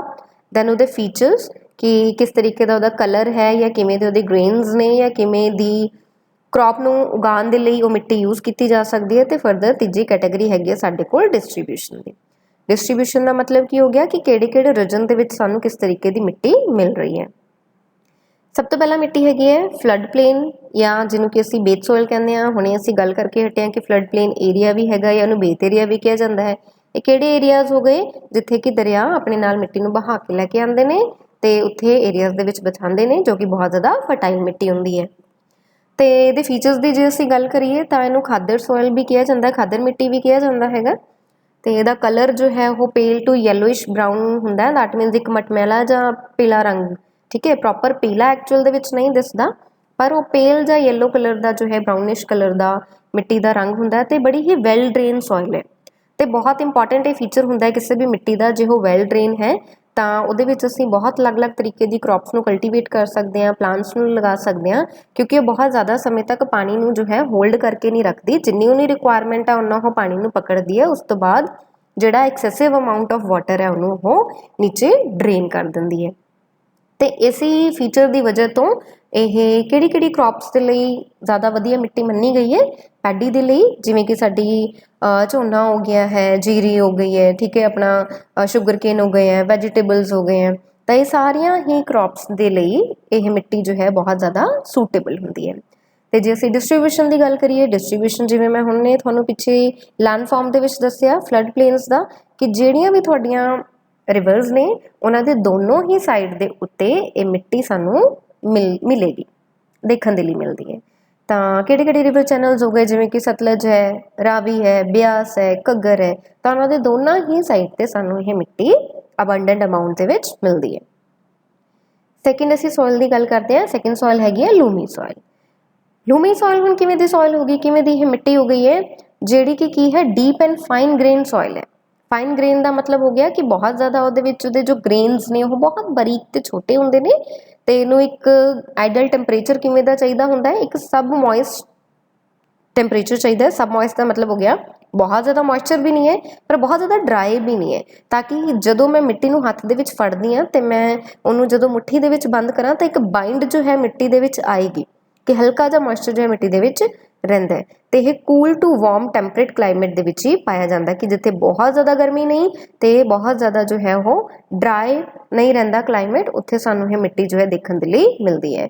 ਤੇ ਇਸ ਮਿੱਟੀ ਨੂੰ ਵੀ ਅਸੀਂ ਕਿਹੜੀ ਕ੍ਰੌਪਸ ਦੇ ਲਈ ਯੂਜ਼ ਕਰਦੇ ਹਾਂ? ਵੀਟ ਤੇ ਪੈਡੀ ਦੇ ਲਈ ਵਧੀਆ ਇਹ ਯੂਜ਼ ਹੁੰਦੀ ਹੈ, ਕਿਉਂਕਿ ਅਸੀਂ ਉੱਪਰ ਦੇਖਿਆ ਫਲੱਡ ਪਲੇਨ ਜਾਂ ਬੇਸ ਜੋ ਸੋਇਲ ਹੈਗੀ ਹੈ ਉਹ ਵੀ ਕਲਟੀਵੇਸ਼ਨ ਦੇ ਲਈ ਅੱਛੀ ਹੈ, ਪੈਡੀ ਤੇ ਵੀਟ ਦੇ ਲਈ। ਬਟ ਹੁਣ ਉਹਨਾਂ ਏਰੀਆ ਦੇ ਵਿੱਚ ਹੀ ਮਿਲਦੀ ਹੈ ਨਾ ਜਿੱਥੇ ਦਰਿਆ ਵਿੱਚੋਂ ਨਿਕਲ ਕੇ ਜਾ ਰਹੇ ਨੇ, ਤਾਂ ਉਹਨਾਂ ਦੇ ਆਲੇ ਦੁਆਲੇ ਅਸੀਂ ਦੇਖਾਂਗੇ ਸਾਨੂੰ ਮਿੱਟੀ ਮਿਲੇਗੀ। ਪਰ ਜੇ ਕਿਤੇ ਦੂਰ ਏਰੀਆ ਦੇ ਵਿੱਚ ਮੈਂ ਕਲਟੀਵੇਟ ਕਰਨੀ ਹੋਏ ਤਾਂ ਲੂਮੀ ਸੋਇਲਸ ਦੇ ਵਿੱਚ ਵੀ ਇਹਨੂੰ ਵਧੀਆ ਤਰੀਕੇ ਦੇ ਨਾਲ ਗਰੋ ਕੀਤਾ ਜਾ ਸਕਦਾ ਹੈ। ਤਾਂ ਡਿਸਟ੍ਰੀਬਿਊਸ਼ਨ ਅਸੀਂ ਦੇਖਦੇ ਹਾਂ ਕਿ ਡਿਸਟ੍ਰੀਬਿਊਸ਼ਨ ਦੇ ਵਿੱਚ ਕੀ ਗੱਲ ਲਿਖੀ ਗਈ ਹੈ, ਕਿੱਥੇ ਸਾਨੂੰ ਇਹ ਲੂਮੀ ਸੋਇਲ ਜੋ ਹੈ ਉਹ ਦੇਖਣ ਦੇ ਲਈ ਮਿਲੇਗੀ। ਤਾਂ ਇਹ ਪ੍ਰੀਡੋਮੀਨੈਂਟ ਸੋਇਲ ਹੈ, ਦੈਟ ਮੀਨਸ ਮੈਜੋਰਿਟੀ ਤੁਹਾਨੂੰ ਕਿੱਥੇ ਦੇਖਣ ਦੇ ਲਈ ਮਿਲੇਗਾ? ਨਵਾਂ ਸ਼ਹਿਰ, ਜਲੰਧਰ, ਫਗਵਾੜਾ ਤੇ ਕਪੂਰਥਲਾ। ਤਾਂ ਇਹਦਾ ਸਿੰਪਲ ਮਤਲਬ ਕੀ ਹੋ ਗਿਆ? ਦੈਟ ਮੀਨਸ ਕਲਾਈਮੇਟ ਸਾਨੂੰ ਅਲੱਗ ਤੋਂ ਦੇਖਣ ਦੀ ਜ਼ਰੂਰਤ ਹੀ ਨਹੀਂ ਹੈ, ਕਲਾਈਮੇਟ ਵੀ ਸਾਨੂੰ ਇੱਥੇ ਪਤਾ ਚੱਲ ਗਿਆ ਕਿ ਜਿਹੜੇ ਰੀਜਨ ਨੇ ਉਹ ਕਿਵੇਂ ਦਾ ਇੱਥੇ ਕਲਾਈਮੇਟ ਹੋਏਗਾ, cool to warm temperate climate ਹੋਏਗਾ ਇੱਥੇ, ਇਸੇ ਕਰਕੇ ਸਾਨੂੰ ਇੱਥੇ ਐਵੇਂ ਦੀ ਮਿੱਟੀ ਮਿਲ ਰਹੀ ਹੈ। ਤਾਂ ਪ੍ਰੀਡੋਮੀਨੈਂਟ ਸੋਇਲ ਹੈ ਇੱਥੇ, ਦੈਟ ਮੀਨਸ ਸਭ ਤੋਂ ਜ਼ਿਆਦਾ ਜਿਹੜੀ ਮਿੱਟੀ ਇਹਨਾਂ ਰੀਜਨ ਦੇ ਵਿੱਚ ਨਵੇਂ ਸ਼ਹਿਰ, ਜਲੰਧਰ, ਫਗਵਾੜਾ ਤੇ ਕਪੂਰਥਲੇ 'ਚ ਮਿਲਦੀ ਹੈ ਉਹ ਕਿਹੜੀ ਹੁੰਦੀ ਹੈ? ਲੂਮੀ ਸੋਇਲ ਹੁੰਦੀ ਹੈ। ਤੇ ਮਾਲਵਾ ਪਲੇਨਸ ਦੇ ਵਿੱਚ ਵੀ ਸਾਨੂੰ ਇਹ ਮਿਲੇਗਾ, ਵੈਸਟਰਨ ਪਟਿਆਲਾ, ਨਾਭਾ, ਸੰਗਰੂਰ, ਸਦਰਨ ਮੋਗਾ, ਮੁਕਤਸਰ ਤੇ ਬਠਿੰਡਾ, ਤੇ ਇਹਨਾਂ ਰੀਜਨ ਦੇ ਵਿੱਚ ਵੀ ਸਾਨੂੰ ਇਹ ਲੂਮੀ ਸੋਇਲ ਜੋ ਹੈ ਉਹ ਮਿਲ ਜਾਂਦੀ ਹੈ। ਤੇ ਕਿਉਂਕਿ ਹੁਣ ਜਿੱਥੇ ਲੂਮੀ ਸੋਇਲ ਹੋਏਗੀ ਤਾਂ ਉੱਥੇ ਇਹਨੂੰ ਯੂਜ਼ ਕੀਤਾ ਜਾਏਗਾ ਇਸ ਤਰੀਕੇ ਦੀ ਕ੍ਰੌਪਸ ਨੂੰ ਗਰੋ ਕਰਨ ਦੇ ਲਈ। ਨੈਕਸਟ ਸੋਇਲ ਹੈ Sandy soil. Sandy soil, send ਤੁਸੀਂ ਦੇਖੀ ਹੋਣੀ ਬਿਲਕੁਲ ਹੀ ਰਤੀਲੀ ਜਿਹੀ ਮਿੱਟੀ ਹੁੰਦੀ ਹੈ। ਤਾਂ ਸੈਂਡੀ ਸੋਇਲ ਦੇ ਅਸੀਂ ਜੇ ਫੀਚਰ ਦੇਖੀਏ ਤਾਂ ਇਹਦੇ ਵਿੱਚ ਆਰਗੈਨਿਕ ਮੈਟਰ ਜੋ ਹੈ ਉਹ ਡੈਫੀਸ਼ੀਐਂਟ ਹੁੰਦਾ ਹੈ। ਡੈਫੀਸ਼ੀਐਂਟ ਕੀ ਹੁੰਦਾ ਹੈ? ਕਿਉਂਕਿ ਉਹ ਜ਼ਿਆਦਾ ਦੇਰ ਤੱਕ ਪਾਣੀ ਨੂੰ ਵੀ ਹੋਲਡ ਕਰਕੇ ਨਹੀਂ ਰੱਖ ਸਕਦਾ ਤੇ ਉਹਦੇ ਵਿੱਚ ਜੋ ਹੈ ਪ੍ਰੋਪਰ ਡਿਕੰਪੋਜੀਸ਼ਨ ਨਹੀਂ ਹੋ ਪਾਉਂਦੀ, ਜਿਸ ਦੀ ਵਜ੍ਹਾ ਤੋਂ ਆਰਗੈਨਿਕ ਮੈਟਰ ਉਹਦੇ ਵਿੱਚ ਕਮੀ ਰਹਿੰਦੀ ਹੈ। ਤੇ ਜਦੋਂ ਆਰਗੈਨਿਕ ਮੈਟਰ ਉਹਦੇ ਵਿੱਚ ਸੜਦਾ ਹੀ ਨਹੀਂ ਹੈ, ਇਸ ਕਰਕੇ ਕੋਈ ਵੀ ਜੋ ਨਿਊਟ੍ਰੀਐਂਟਸ ਡਿਵੈਲਪ ਹੋਣੇ ਚਾਹੀਦੇ ਨੇ ਇੱਕ ਮਿੱਟੀ ਦੇ ਵਿੱਚ ਉਹ ਵੀ ਨਹੀਂ ਹੁੰਦੇ। ਤਾਂ ਈਵਨ ਕਿ NPK ਜੋ ਹੈ ਉਹ ਵੀ ਸਾਨੂੰ ਪੂਰਾ ਨਹੀਂ ਮਿਲਦਾ ਸੈਂਡੀ ਸੋਇਲ ਦੇ ਵਿੱਚ, ਨਾ ਇਹਦੇ ਵਿੱਚ ਨਾਈਟ੍ਰੋਜਨ ਹੈ, ਫਾਸਫੋਰਸ ਦੀ ਕਮੀ ਹੈ, ਪੋਟਾਸ਼ ਨਹੀਂ ਹੈ। ਤੇ ਇਸੇ ਕਰਕੇ ਜੋ ਹੈ ਕਿ ਇਹ ਆਈਡਲ ਮਿੱਟੀ ਜੋ ਹੈ ਨਹੀਂ ਮੰਨੀ ਜਾਂਦੀ ਕਿ ਜਿਹਨੂੰ ਕਿ ਅਸੀਂ ਵਧੀਆ ਕੁਛ ਚੀਜ਼ਾਂ ਨੂੰ ਕਲਟੀਵੇਟ ਕਰਨ ਦੇ ਲਈ ਯੂਜ਼ ਕਰ ਸਕੀਏ। ਬਟ ਇਹਦੇ ਵਿੱਚ ਐਵੇਂ ਵੀ ਨਹੀਂ ਕਹਾਂਗੇ ਕਿ ਪੂਰੇ ਤਰੀਕੇ ਦੇ ਨਾਲ ਇਹ ਇਨਫਰਟਾਈਲ ਹੀ ਹੈ, ਇਹ ਲੋ ਟੂ ਮੀਡੀਅਮ ਫਰਟੀਲਿਟੀ ਦੀ ਹੁੰਦੀ ਹੈ ਥੋੜ੍ਹੀ ਜਿਹੀ, ਕਿ ਇਰੀਗੇਸ਼ਨ ਦੇ ਥਰੂ ਜੋ ਹੈ ਅਸੀਂ ਇਹਨੂੰ ਥੋੜ੍ਹਾ ਜਿਹਾ ਹੋਰ ਪ੍ਰੋਡਕਟਿਵ ਬਣਾ ਸਕਦੇ ਹਾਂ ਤੇ ਇਹਨੂੰ ਕੈਪੇਬਲ ਬਣਾਇਆ ਜਾ ਸਕਦਾ ਹੈ। ਜਿਵੇਂ ਕਿ ਕਾਟਨ ਪ੍ਰੋਡਿਊਸ ਕਰਨ ਦੇ ਲਈ, ਆਇਲ ਸੀਡਸ ਨੂੰ ਪ੍ਰੋਡਿਊਸ ਕਰਨ ਦੇ ਲਈ, ਜਾਂ ਸਾਡੇ ਸਿਟਰਸ ਫਰੂਟਸ ਹੋ ਗਏ ਉਹਨਾਂ ਨੂੰ ਪ੍ਰੋਡਿਊਸ ਕਰਨ ਦੇ ਲਈ, ਵੀਟ ਹੋ ਗਿਆ, ਫੋਡਰ ਕ੍ਰੌਪਸ ਹੋ ਗਈ। ਤਾਂ ਇਹਨਾਂ ਸਾਰਿਆਂ ਦੀ ਪ੍ਰੋਡਕਸ਼ਨ ਦੇ ਲਈ ਸੈਂਡੀ ਸੋਇਲ ਜੋ ਹੈਗੀ ਆ ਉਹਨੂੰ ਅਸੀਂ ਪ੍ਰੋਡਕਟਿਵ ਬਣਾ ਸਕਦੇ ਹਾਂ ਇਰੀਗੇਸ਼ਨ ਦੇ ਥਰੂ। ਅਦਰਵਾਈਜ਼ ਸਿੰਪਲ ਟਰਮਸ ਦੇ ਵਿੱਚ ਅਸੀਂ ਇਹਨੂੰ ਜਦੋਂ ਦੇਖ ਰਹੇ ਹਾਂ ਤਾਂ ਇਹਦੇ ਵਿੱਚ ਆਰਗੈਨਿਕ ਮੈਟਰ ਦੀ ਡੈਫੀਸ਼ੀਐਂਸੀ ਹੁੰਦੀ ਹੈ, NPK ਜੋ ਹੈ ਪ੍ਰੋਪਰ ਨਹੀਂ ਹੁੰਦਾ, ਇਸ ਕਰਕੇ ਬਹੁਤ ਜ਼ਿਆਦਾ ਆਈਡਲ ਵੀ ਨਹੀਂ ਹੈ, ਪਰ ਹਾਂ ਬਹੁਤ ਜ਼ਿਆਦਾ ਇਨਫਰਟਾਈਲ ਵੀ ਨਹੀਂ ਹੈ, ਇਹਨੂੰ ਟਰੀਟ ਕੀਤਾ ਜਾ ਸਕਦਾ ਹੈ। ਤੇ ਡਿਸਟ੍ਰੀਬਿਊਸ਼ਨ ਜੇ ਅਸੀਂ ਦੇਖੀਏ ਤਾਂ ਸਾਨੂੰ ਇਹ ਸਾਊਥ ਵੈਸਟਰਨ ਤੇ ਜਾਂ ਐਂਡ ਸਾਊਥ ਸੈਂਟਰਲ ਪੰਜਾਬ ਦੇ ਵਿੱਚ ਮਿਲਦੀ ਹੈ। ਠੀਕ ਹੈ, ਕਿਉਂਕਿ ਇਹ ਡਰਾਈ ਹੈ ਤਾਂ ਅਸੀਂ ਦੇਖਿਆ ਸੀਗਾ ਕਿ ਜਿਵੇਂ ਜਿਵੇਂ ਅਸੀਂ ਨੀਚੇ ਆ ਰਹੇ ਹਾਂ ਤਾਂ ਇੱਕ ਸੈਮੀ ਐਰਿਡ ਜ਼ੋਨ ਜੋ ਹੈ ਸਦਰਨ ਸਾਈਡ ਦੇ ਵਿੱਚ ਸਾਨੂੰ ਦੇਖਣ ਦੇ ਲਈ ਮਿਲਦਾ ਹੈ, ਤਾਂ ਇਸੇ ਕਰਕੇ ਉਵੇਂ ਦੀ ਸੋਇਲ ਸਾਨੂੰ ਉੱਥੇ ਮਿਲ ਜਾਂਦੀ ਹੈ, ਜਿਹੜੀ ਕਿ ਕਿਹੜੀ ਡਿਸਟ੍ਰਿਕਟ ਨੂੰ ਕਵਰ ਕਰ ਲੈਂਦੀ ਹੈ, ਜਿਵੇਂ ਕਿ ਬਠਿੰਡਾ ਹੋ ਗਿਆ, ਮਾਨਸਾ, ਫਿਰੋਜ਼ਪੁਰ, ਮੁਕਤਸਰ। ਠੀਕ ਹੈ, ਤੇ ਬਹੁਤ ਵੱਡਾ ਹਿੱਸਾ ਜੋ ਹੈ ਸੰਗਰੂਰ ਦਾ ਵੀ ਇਹਦੇ ਵਿੱਚ ਦੇਖਣ ਦੇ ਲਈ ਮਿਲਦਾ ਹੈ, ਤੇ ਕੁਝ ਸਾਊਥ ਸੈਂਟਰਲ ਪਾਰਟ ਨੇ, ਪਟਿਆਲਾ ਦਾ ਵੀ ਹੈ, ਕੁਝ ਪੈਚਸ ਜੋ ਨੇ ਉਹ ਲੁਧਿਆਣਾ ਦਾ ਦੇਖਣ ਦੇ ਲਈ ਵੀ ਮਿਲ ਜਾਂਦੇ ਨੇ। ਤੇ ਨੈਕਸਟ ਜੀ ਮਿੱਟੀ ਹੈਗੀ ਹੈ ਡੈਜ਼ਰਟ ਸੋਇਲ। ਡੈਜ਼ਰਟ ਸੋਇਲ ਦਾ ਨਾਂ ਇਸ ਕਰਕੇ ਹੋ ਗਿਆ ਕਿਉਂਕਿ ਜਿਵੇਂ ਜਿਵੇਂ ਉਹ ਬਿਲਕੁਲ ਹੀ ਰਾਜਸਥਾਨ ਦੇ ਨੇੜੇ ਵੱਲ ਨੂੰ ਜਾਂਦੀ ਜਾ ਰਹੀ ਹੈ, ਹੋਰ ਜ਼ਿਆਦਾ ਸਦਰਨ ਏਰੀਆ ਦੇ ਵਿੱਚ ਜਾ ਰਹੀ ਹੈ, ਉਨੀ ਹੀ ਜ਼ਿਆਦਾ ਮਿੱਟੀ ਜੋ ਹੈ ਡਰਾਈ ਹੁੰਦੀ ਜਾ ਰਹੀ ਹੈ। ਠੀਕ ਹੈ, ਤੇ ਫੀਚਰਸ ਦੇ ਵਿੱਚ ਜੇ ਅਸੀਂ ਗੱਲ ਕਰੀਏ ਤਾਂ ਹਾਂ ਕਿਵੇਂ ਦੀ ਮਿੱਟੀ ਹੈਗੀ ਹੈ, ਇਹ ਬਹੁਤ ਹੀ ਐਰਿਡ ਤੇ ਇੱਕ ਹੌਟ ਕਲਾਈਮੇਟ ਦੇ ਵਿੱਚ ਡਿਵੈਲਪ ਹੁੰਦੀ ਹੈ। ਤਾਂ ਕਲਾਈਮੇਟ ਵੀ ਸਾਨੂੰ ਸਿੱਧਾ ਇਹਦੇ ਵਿੱਚੋਂ ਕਲੀਅਰ ਹੋ ਗਿਆ ਕਿ ਜੋ ਵੀ ਪੰਜਾਬ ਦਾ ਸਦਰਨ ਹਿੱਸਾ ਹੈਗਾ ਉੱਥੇ ਇੱਕ ਹੌਟ ਕਲਾਈਮੇਟ ਹੁੰਦਾ ਹੈ, ਐਰਿਡ ਜ਼ੋਨ ਹੈਗਾ ਉਹ, ਤੇ ਇੱਕ ਬਹੁਤ ਹੀ ਥਿਨ ਕਵਰ ਹੁੰਦਾ ਹੈ ਵੈਜੀਟੇਸ਼ਨ ਦਾ, ਕਿਉਂਕਿ ਵੈਜੀਟੇਸ਼ਨ ਪ੍ਰੋਪਰ ਨਹੀਂ ਹੁੰਦੀ। ਪ੍ਰੋਪਰ ਕਿਉਂ ਨਹੀਂ ਹੁੰਦੀ? ਕਿਉਂਕਿ ਉਵੇਂ ਦੀ ਆਈਡੀਅਲ ਇੱਕ ਮਿੱਟੀ ਹੀ ਨਹੀਂ ਹੈ। ਠੀਕ ਹੈ, ਤੇ ਇਹਦੇ ਵਿੱਚ ਵੀ ਹਿਊਮਸ ਦੀ ਕਮੀ ਹੁੰਦੀ ਹੈ। ਹਿਊਮਸ ਦੀ ਕਮੀ ਹੋਣਾ, ਜਿਵੇਂ ਕਿ ਅਸੀਂ ਉੱਪਰ ਦੇਖਿਆ ਕਿ ਆਰਗੈਨਿਕ ਮੈਟਰ ਦੀ ਡੈਫੀਸ਼ੀਐਂਸੀ ਹੈ, ਤਾਂ ਇੱਥੇ ਵੀ ਹਿਊਮਸ ਨਹੀਂ ਹੁੰਦੀ ਪ੍ਰੋਪਰ, ਹਿਊਮਸ ਦੀ ਕਮੀ ਹੈ, NPK ਦੀ ਕਮੀ ਹੈ। ਕਿਉਂ ਹੁੰਦਾ ਇਹ ਸਾਰੀ ਚੀਜ਼ਾਂ? ਕਿਉਂਕਿ ਰੇਨਫਾਲ ਵੀ ਘੱਟ ਹੈ, ਬਾਰਿਸ਼ ਵੀ ਜੋ ਹੈ ਇੱਥੇ ਪ੍ਰੋਪਰ ਨਹੀਂ ਪਹੁੰਚਦੀ, ਨਹੀਂ ਹੁੰਦੀ। ਤੇ ਇਹ ਜਿਹੜੀਆਂ ਸੋਇਲਸ ਹੈਗੀ ਦੀ ਅਸੀਂ ਡਿਸਟ੍ਰੀਬਿਊਸ਼ਨ ਜੇ ਅਸੀਂ ਦੇਖੀਏ ਤਾਂ ਕਿੱਥੇ ਹੈਗਾ, ਤੇ ਅਬੋਹਰ ਤਹਿਸੀਲ ਹੈਗੀ ਹੈ, ਐਂਡ ਜ਼ੀਰਾ ਏਰੀਆ ਹੈਗਾ ਫਿਰੋਜ਼ਪੁਰ ਦਾ, ਮੁਕਤਸਰ ਹੋ ਗਿਆ, ਬਠਿੰਡਾ, ਤੇ ਮਾਨਸਾ, ਸੰਗਰੂਰ ਹੈ, ਲੁਧਿਆਣੇ ਦੇ ਜੋ ਨੇ ਕੁਛ ਹਿੱਸੇ ਹੋ ਗਏ। ਤਾਂ ਇਹ ਕੁਝ ਪੈਚਿਸ ਨੇ। ਜਦੋਂ ਅਸੀਂ ਥੋੜ੍ਹਾ ਉੱਪਰ ਵੱਲ ਨੂੰ ਜਾ ਰਹੇ ਹਾਂ ਨਾ, ਲੁਧਿਆਣੇ ਵੱਲ ਦੀ ਗੱਲ ਕਰ ਰਹੇ ਹਾਂ, ਸੰਗਰੂਰ ਦੀ ਗੱਲ ਕਰ ਰਹੇ ਹਾਂ, ਤਾਂ ਇਹਦੇ ਵਿੱਚ ਕੁਝ ਪੈਚਿਸ ਐਵੇਂ ਦੇ ਸਾਨੂੰ ਮਿਲ ਜਾਂਦੇ ਆ ਦੇਖਣ ਦੇ ਲਈ, ਜਿੱਥੇ ਕਿ ਐਵੇਂ ਦੀ ਮਿੱਟੀ ਮਿਲੇ। ਬਟ ਜਿਹੜਾ ਇੱਕ ਵਾਈਡਰ ਡਿਸਟ੍ਰੀਬਿਊਸ਼ਨ ਹੈਗਾ ਉਹ ਕਿੱਥੇ ਰਹਿ ਗਿਆ? ਉਹ ਆਪਾਂ ਨੂੰ ਨੀਚੇ ਸਦਰਨ ਏਰੀਆ ਦੇ ਵਿੱਚ ਹੀ ਦੇਖਣ ਦੇ ਲਈ ਮਿਲੇਗਾ। ਤੇ ਉਸ ਤੋਂ ਬਾਅਦ ਅਗਲੀ ਸੋਇਲ ਆ ਜਾਂਦੀ ਹੈ ਕੰਡੀ ਸੋਇਲ। ਹੁਣ ਜਦ ਮਿੱਟੀ ਦਾ ਨਾਂ ਸਾਨੂੰ ਦਿਖ ਰਿਹਾ ਕਿ ਕੰਡੀ ਸੋਇਲ ਹੈ, ਤਾਂ ਕੰਡੀ ਏਰੀਆ ਦੇ ਵਿੱਚ ਸਾਨੂੰ ਇਹ ਦੇਖਣ ਦੇ ਲਈ ਮਿਲੇਗੀ। ਤੇ ਇਹ ਜਿਹੜੀ ਸੋਇਲ ਹੈਗੀ ਹੈ ਵੀ ਬਹੁਤ ਜ਼ਿਆਦਾ ਸੈਂਡੀ ਹੁੰਦੀ ਹੈ, ਸਿਲਟ ਲੂਮ ਜਾਂ ਕਲੇ ਸਿਲਟ। ਦੈਟ ਮੀਨਸ ਜਿਹੜਾ ਇਹਦਾ ਟੈਕਸਚਰ ਹੈ ਉਹ ਸਾਰਾ ਸੇਮ ਨਹੀਂ ਰਹਿੰਦਾ। ਜਿਵੇਂ ਹੀ ਸ਼ਿਵਾਲਿਕ ਹਿਲਸ ਤੋਂ ਇੱਕ ਟ੍ਰਾਂਜੀਸ਼ਨ ਜ਼ੋਨ ਜੋ ਹੈ ਸ਼ੁਰੂ ਹੁੰਦਾ ਹੈ, ਤੇ ਉਹ ਪੂਰੀ ਤਰੀਕੇ ਦੇ ਨਾਲ ਚੇਂਜ ਹੋ ਕੇ ਬਾਅਦ ਦੇ ਵਿੱਚ ਜਦ ਫੁੱਟ ਹਿਲਸ ਤੋਂ ਬਾਅਦ ਥੱਲੇ ਆ ਕੇ ਐਲੂਵੀਅਲ ਦੇ ਵਿੱਚ ਕਨਵਰਟ ਹੁੰਦਾ ਹੈ, ਤਾਂ ਇਸ ਕਰਕੇ ਇਹਦੇ ਵਿੱਚ ਵੇਰੀਏਸ਼ਨ ਬਹੁਤ ਜ਼ਿਆਦਾ ਸਾਨੂੰ ਮਿੱਟੀ ਦੇ ਵਿੱਚ ਦੇਖਣ ਦੇ ਲਈ ਜੋ ਹੈ ਮਿਲਦੀ ਹੈ, ਕਿ ਸੈਂਡੀ ਵੀ ਟੈਕਸਚਰ ਦਿਖੇਗਾ, ਕਿਤੇ ਕਿਤੇ ਸੈਂਡੀ ਲੂਮੀ ਵੀ ਹੋ ਜਾਂਦੀ ਹੈ, ਕਿਤੇ ਕਿਤੇ ਸਿਲਟ ਲੂਮ ਵੀ ਹੋ ਜਾਂਦੀ ਹੈ, ਕਲੇ ਸਿਲਟ ਵੀ ਹੋ ਜਾਂਦੀ ਹੈ। ਗ੍ਰੇਵਲੀ ਟੈਕਸਚਰ ਦਾ ਮਤਲਬ ਕੀ ਹੋ ਗਿਆ? ਜਿਵੇਂ ਗ੍ਰੇਵਲ ਛੋਟੇ ਛੋਟੇ ਪੱਥਰ ਹੁੰਦੇ ਨੇ, ਤਾਂ ਐਵੇਂ ਬਹੁਤ ਹੀ ਇੱਕ ਸਾਨੂੰ ਬਟੀ ਹੋਈ ਮਿੱਟੀ ਜੋ ਹੈ ਉੱਥੇ ਦੇਖਣ ਦੇ ਲਈ, ਭੁਰੀ ਜੀ ਮਿੱਟੀ ਜੋ ਹੈ ਉਹ ਦੇਖਣ ਦੇ ਲਈ ਮਿਲਦੀ ਹੈ। ਤੇ ਇਹਦਾ ਜੋ ਟੈਕਸਚਰ ਹੈ ਬੜਾ ਹੀ ਕੋਰਸਰ ਹੁੰਦਾ ਹੈ। ਕੋਰਸਰ ਹੋ ਗਿਆ ਕਿ ਜਿਹੜਾ ਕਿ ਜਿਵੇਂ ਪ੍ਰੋਪਰ ਇੱਕ ਜਿਵੇਂ ਸੈਂਡ ਨਜ਼ਰ ਆਉਂਦੀ ਹੈ ਨਾ, ਕਿ ਪੂਰਾ ਕੱਲਾ ਕੱਲਾ ਦਾਣਾ ਦਿਸਦਾ ਹੈ, ਉਹਦੇ ਗ੍ਰੇਨਸ ਦਿਖਦੇ ਨੇ, ਇਹ ਉਵੇਂ ਦੀ ਮਿੱਟੀ ਨਹੀਂ ਹੈ। ਇਹ ਬੜੀ ਹੀ ਕੋਰਸ ਹੁੰਦੀ ਹੈ, ਰਫ ਹੁੰਦੀ ਹੈ, ਤੇ ਇਹਦੇ ਵਿੱਚ ਬਹੁਤ ਸਾਰੇ ਕੰਕਰ ਪੱਥਰ ਜੋ ਨੇ ਸਾਨੂੰ ਉਹ ਦੇਖਣ ਦੇ ਲਈ ਮਿਲ ਜਾਂਦੇ ਨੇ। ਤੇ ਇਹ ਜੋ ਕੰਡੀ ਸੋਇਲ ਹੈ ਇਹ ਇਰੋਡਿਡ ਹੈ ਪੂਰੇ ਤਰੀਕੇ ਦੇ ਨਾਲ। ਇਰੋਡਿਡ ਦਾ ਮਤਲਬ ਹੋ ਗਿਆ ਕਿ ਇਹਦੀ ਇਰੋਜਨ ਬਹੁਤ ਜ਼ਿਆਦਾ ਹੋਈ ਹੈ, ਤੇ ਇਸ ਕਰਕੇ ਇਹ ਲੈਸ ਪ੍ਰੋਡਕਟਿਵ ਹੈ, ਨਹੀਂ ਜ਼ਿਆਦਾ ਪ੍ਰੋਡਕਟਿਵ ਨਹੀਂ ਹੈ, ਜ਼ਿਆਦਾ ਇਹ ਸੂਟੇਬਲ ਨਹੀਂ ਹੈ। ਜੇ ਕੁਝ ਸਾਨੂੰ ਡਰਾਈ ਫਾਰਮਿੰਗ ਕਰਨੀ ਹੋਏ ਤਾਂ ਉਹਦੇ ਲਈ ਇਹ ਥੋੜ੍ਹਾ ਜਿਹਾ ਅਸੀਂ ਇਹਨੂੰ ਦੇਖ ਸਕਦੇ ਹਾਂ ਕਿ ਇਹ ਇਫੈਕਟਿਵ ਹੋ ਸਕਦੀ ਹੈ। ਅਦਰਵਾਈਜ਼ ਹੋਰ ਤਰੀਕੇ ਦੀ ਅਸੀਂ ਇਹਦੇ ਵਿੱਚ ਕ੍ਰੌਪਸ ਨੂੰ ਨਹੀਂ ਗਰੋ ਕਰ ਸਕਦੇ। ਹਾਲਾਂਕਿ ਜੋ ਪੰਜਾਬ ਗਵਰਨਮੈਂਟ ਹੈ ਉਹ ਐਫਰਟਸ ਕਰ ਰਹੀ ਹੈ ਕੰਡੀ ਏਰੀਆਜ਼ ਦੀ ਡਿਵੈਲਪਮੈਂਟ ਦੇ ਲਈ। ਤੇ ਬਾਕੀ ਅਸੀਂ ਇਹਦੇ ਦੇਖਦੇ ਹਾਂ ਡਿਸਟ੍ਰੀਬਿਊਸ਼ਨ ਕਿ ਕਿੱਥੇ ਕਿੱਥੇ ਸਾਨੂੰ ਕੰਡੀ ਸੋਇਲ ਮਿਲੇਗਾ। ਡੈਫੀਨੇਟਲੀ ਜਿੱਥੇ ਅਸੀਂ ਕੰਡੀ ਏਰੀਆ ਦੇਖਿਆ ਹੈ, ਫੁੱਟਹਿਲ ਦੇਖੇ ਸੀ, ਸਾਨੂੰ ਉਹਨਾਂ ਹੀ ਏਰੀਆ ਦੇ ਵਿੱਚ ਕੰਡੀ ਸੋਇਲ ਵੀ ਦੇਖਣ ਦੇ ਲਈ ਮਿਲੇਗੀ।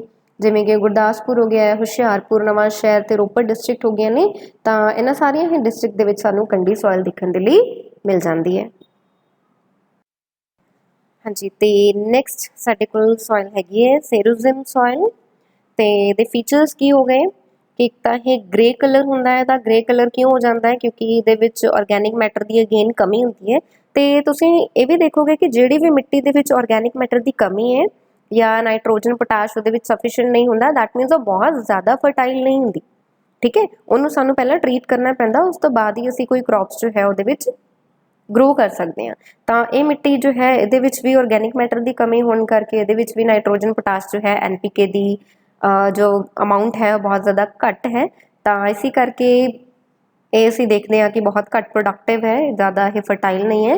ਬਟ ਸਟਿਲ ਜਿਵੇਂ ਅਸੀਂ ਦੇਖਿਆ ਕਿ ਜੋ ਸੈਂਡੀ ਸੋਇਲ ਹੈ ਉਹਨੂੰ ਪ੍ਰੋਡਕਟਿਵ ਬਣਾਇਆ ਜਾ ਸਕਦਾ ਹੈ ਇਰੀਗੇਸ਼ਨ ਦੀ ਹੈਲਪ ਦੇ ਨਾਲ। ਦੈਟ ਮੀਨਸ ਇਹਨੂੰ ਜ਼ਿਆਦਾ ਪਾਣੀ ਦੀ ਜ਼ਰੂਰਤ ਪਏਗੀ ਤੇ ਬਟ ਜ਼ਿਆਦਾ ਪਾਣੀ ਦੇ ਨਾਲ ਜਦੋਂ ਅਸੀਂ ਕੀ ਕਰ ਰਹੇ ਹਾਂ, ਇਹਨੂੰ ਦੁਬਾਰਾ ਪ੍ਰੋਡਕਟਿਵ ਬਣਾਉਣ ਦੀ ਕੋਸ਼ਿਸ਼ ਕੀਤੀ ਗਈ ਤਾਂ ਐਕਸੈਸਿਵ ਇਰੀਗੇਸ਼ਨ ਹੋਣ ਦੀ ਵਜ੍ਹਾ ਤੋਂ ਇਹਦੇ ਵਿੱਚ ਵੀ ਜੋ ਇੱਕ ਸੈਲਿਨਿਟੀ ਦਾ ਲੈਵਲ ਜੋ ਹੈਗਾ ਉਹ ਵਧਣਾ ਸ਼ੁਰੂ ਹੋ ਗਿਆ। ਦੈਟ ਮੀਨਸ ਐਸਿਡਿਕ ਸੋਇਲ ਜੋ ਹੈ ਹੌਲੀ ਹੌਲੀ ਬਣਨ ਲੱਗ ਗਈ।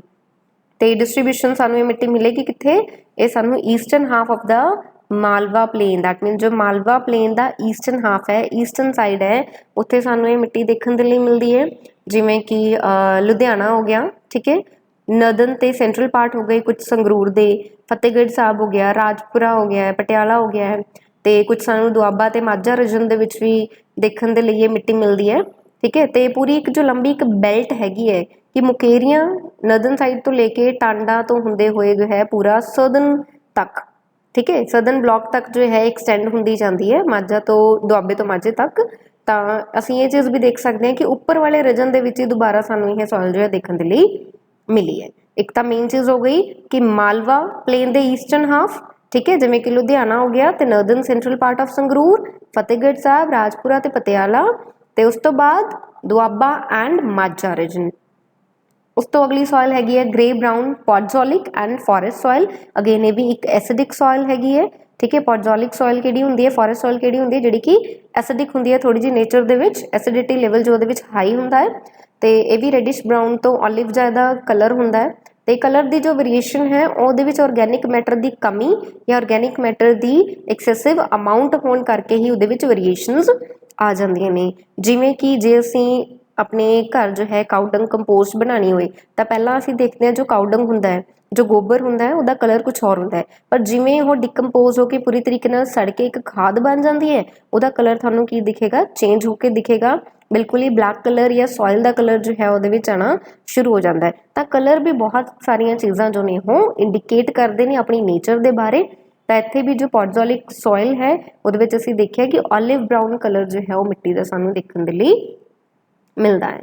ਤੇ ਡਿਸਟ੍ਰੀਬਿਊਸ਼ਨ ਤੇ ਸਾਨੂੰ ਕਿੱਥੇ ਮਿਲੇਗੀ ਇਹ ਮਿੱਟੀ, ਸ਼ਿਵਾਲਿਕ ਹਿਲਸ, ਕਿਉਂਕਿ ਉੱਪਰ ਅਸੀਂ ਗੱਲ ਕਿਹਦੀ ਕਰੀਏ, ਫੋਰੈਸਟ ਸੋਇਲ ਦੀ ਗੱਲ ਕੀਤੀ ਹੈ, ਪੋਡਜ਼ੋਲਿਕ ਸੋਇਲ ਦੀ ਗੱਲ ਕੀਤੀ ਹੈ। ਤੇ ਫੋਰੈਸਟ ਰੀਜਨ ਸਾਨੂੰ ਪਤਾ ਹੈ ਕਿ ਉੱਪਰ ਵਾਲੇ ਏਰੀਆ ਦੇ ਵਿੱਚ ਵੱਧ ਹੈਗਾ ਹੈ, ਤਾਂ ਇਸ ਕਰਕੇ ਜੋ ਸ਼ਿਵਾਲਿਕ ਹਿਲ ਜ਼ੋਨ ਹੈਗੀ ਆ ਹੁਸ਼ਿਆਰਪੁਰ ਦੀ, ਨਵਾਂਸ਼ਹਿਰ ਦੀ ਤੇ ਰੋਪੜ ਡਿਸਟ੍ਰਿਕਟ ਦੇ ਵਿੱਚ, ਤਾਂ ਉੱਥੇ ਸਾਨੂੰ ਇਹ ਪੋਡਜ਼ੋਲਿਕ ਸੋਇਲ ਜੋ ਹੈ ਉਹ ਦੇਖਣ ਦੇ ਲਈ ਮਿਲੇਗੀ।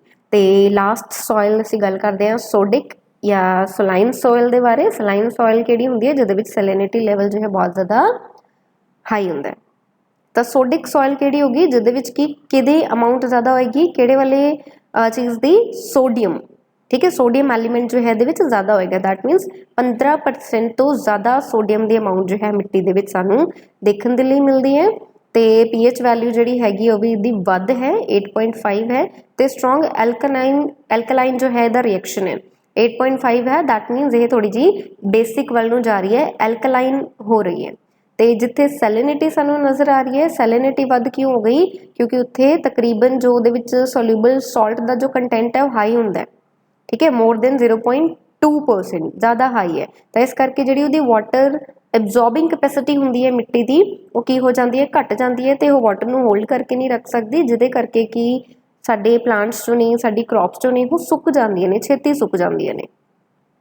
ਤੇ ਬਾਕੀ ਜਿਹੜਾ ਸਮਰ ਦੇ ਦੌਰਾਨ ਜੇ ਅਸੀਂ ਦੇਖੀਏ ਇਵਾਪੋਰੇਸ਼ਨ ਰੇਟ ਇੱਥੇ ਹਾਈ ਹੋ ਜਾਂਦਾ ਹੈ, ਕਿਉਂਕਿ ਜਦੋਂ ਉਹ ਮਿੱਟੀ ਨੂੰ ਅਬਜ਼ੋਰਬ ਹੀ ਨਹੀਂ ਕਰ ਪਾ ਰਹੀ ਹੈ, ਪਾਣੀ ਨੂੰ ਅਬਜ਼ੋਰਬ ਨਹੀਂ ਕਰ ਪਾ ਰਹੀ ਹੈ, ਤਾਂ ਇਵਾਪੋਰੇਸ਼ਨ ਦੇ ਟਾਈਮ ਦੇ ਵਿੱਚ ਜਦੋਂ ਟੈਂਪਰੇਚਰ ਬਹੁਤ ਜ਼ਿਆਦਾ ਹਾਈ ਹੈ, ਕੀ ਹੁੰਦਾ ਹੈ, ਪਾਣੀ ਸਾਰਾ ਦਾ ਸਾਰਾ ਇਵਾਪੋਰੇਟ ਹੋ ਜਾਂਦਾ ਹੈ, ਤੇ ਉਹਦੇ ਸਰਫੇਸ ਦੇ ਉੱਤੇ ਦੇਖਦੇ ਹਾਂ ਕਿ ਸਾਲਟ ਐਕਿਊਮੂਲੇਟ ਹੋਣਾ ਸ਼ੁਰੂ ਹੋ ਗਿਆ। ਅਗੇਨ ਜਿੰਨੀ ਜ਼ਿਆਦਾ ਸਲਾਈਨ ਮਿੱਟੀ ਹੁੰਦੀ ਹੈ ਉਹ ਵੀ ਕਿਸੇ ਤਰੀਕੇ ਦੀ ਕ੍ਰੌਪ ਨੂੰ ਸਪੋਰਟ ਨਹੀਂ ਕਰ ਸਕਦੀ, ਸਿਰਫ ਜੋ ਸਲਾਈਨ ਟੋਲਰੈਂਟ ਪਲਾਂਟਸ ਹੁੰਦੇ ਨੇ ਉਹੀ ਉੱਥੇ ਗਰੋ ਕਰ ਸਕਦੇ ਨੇ।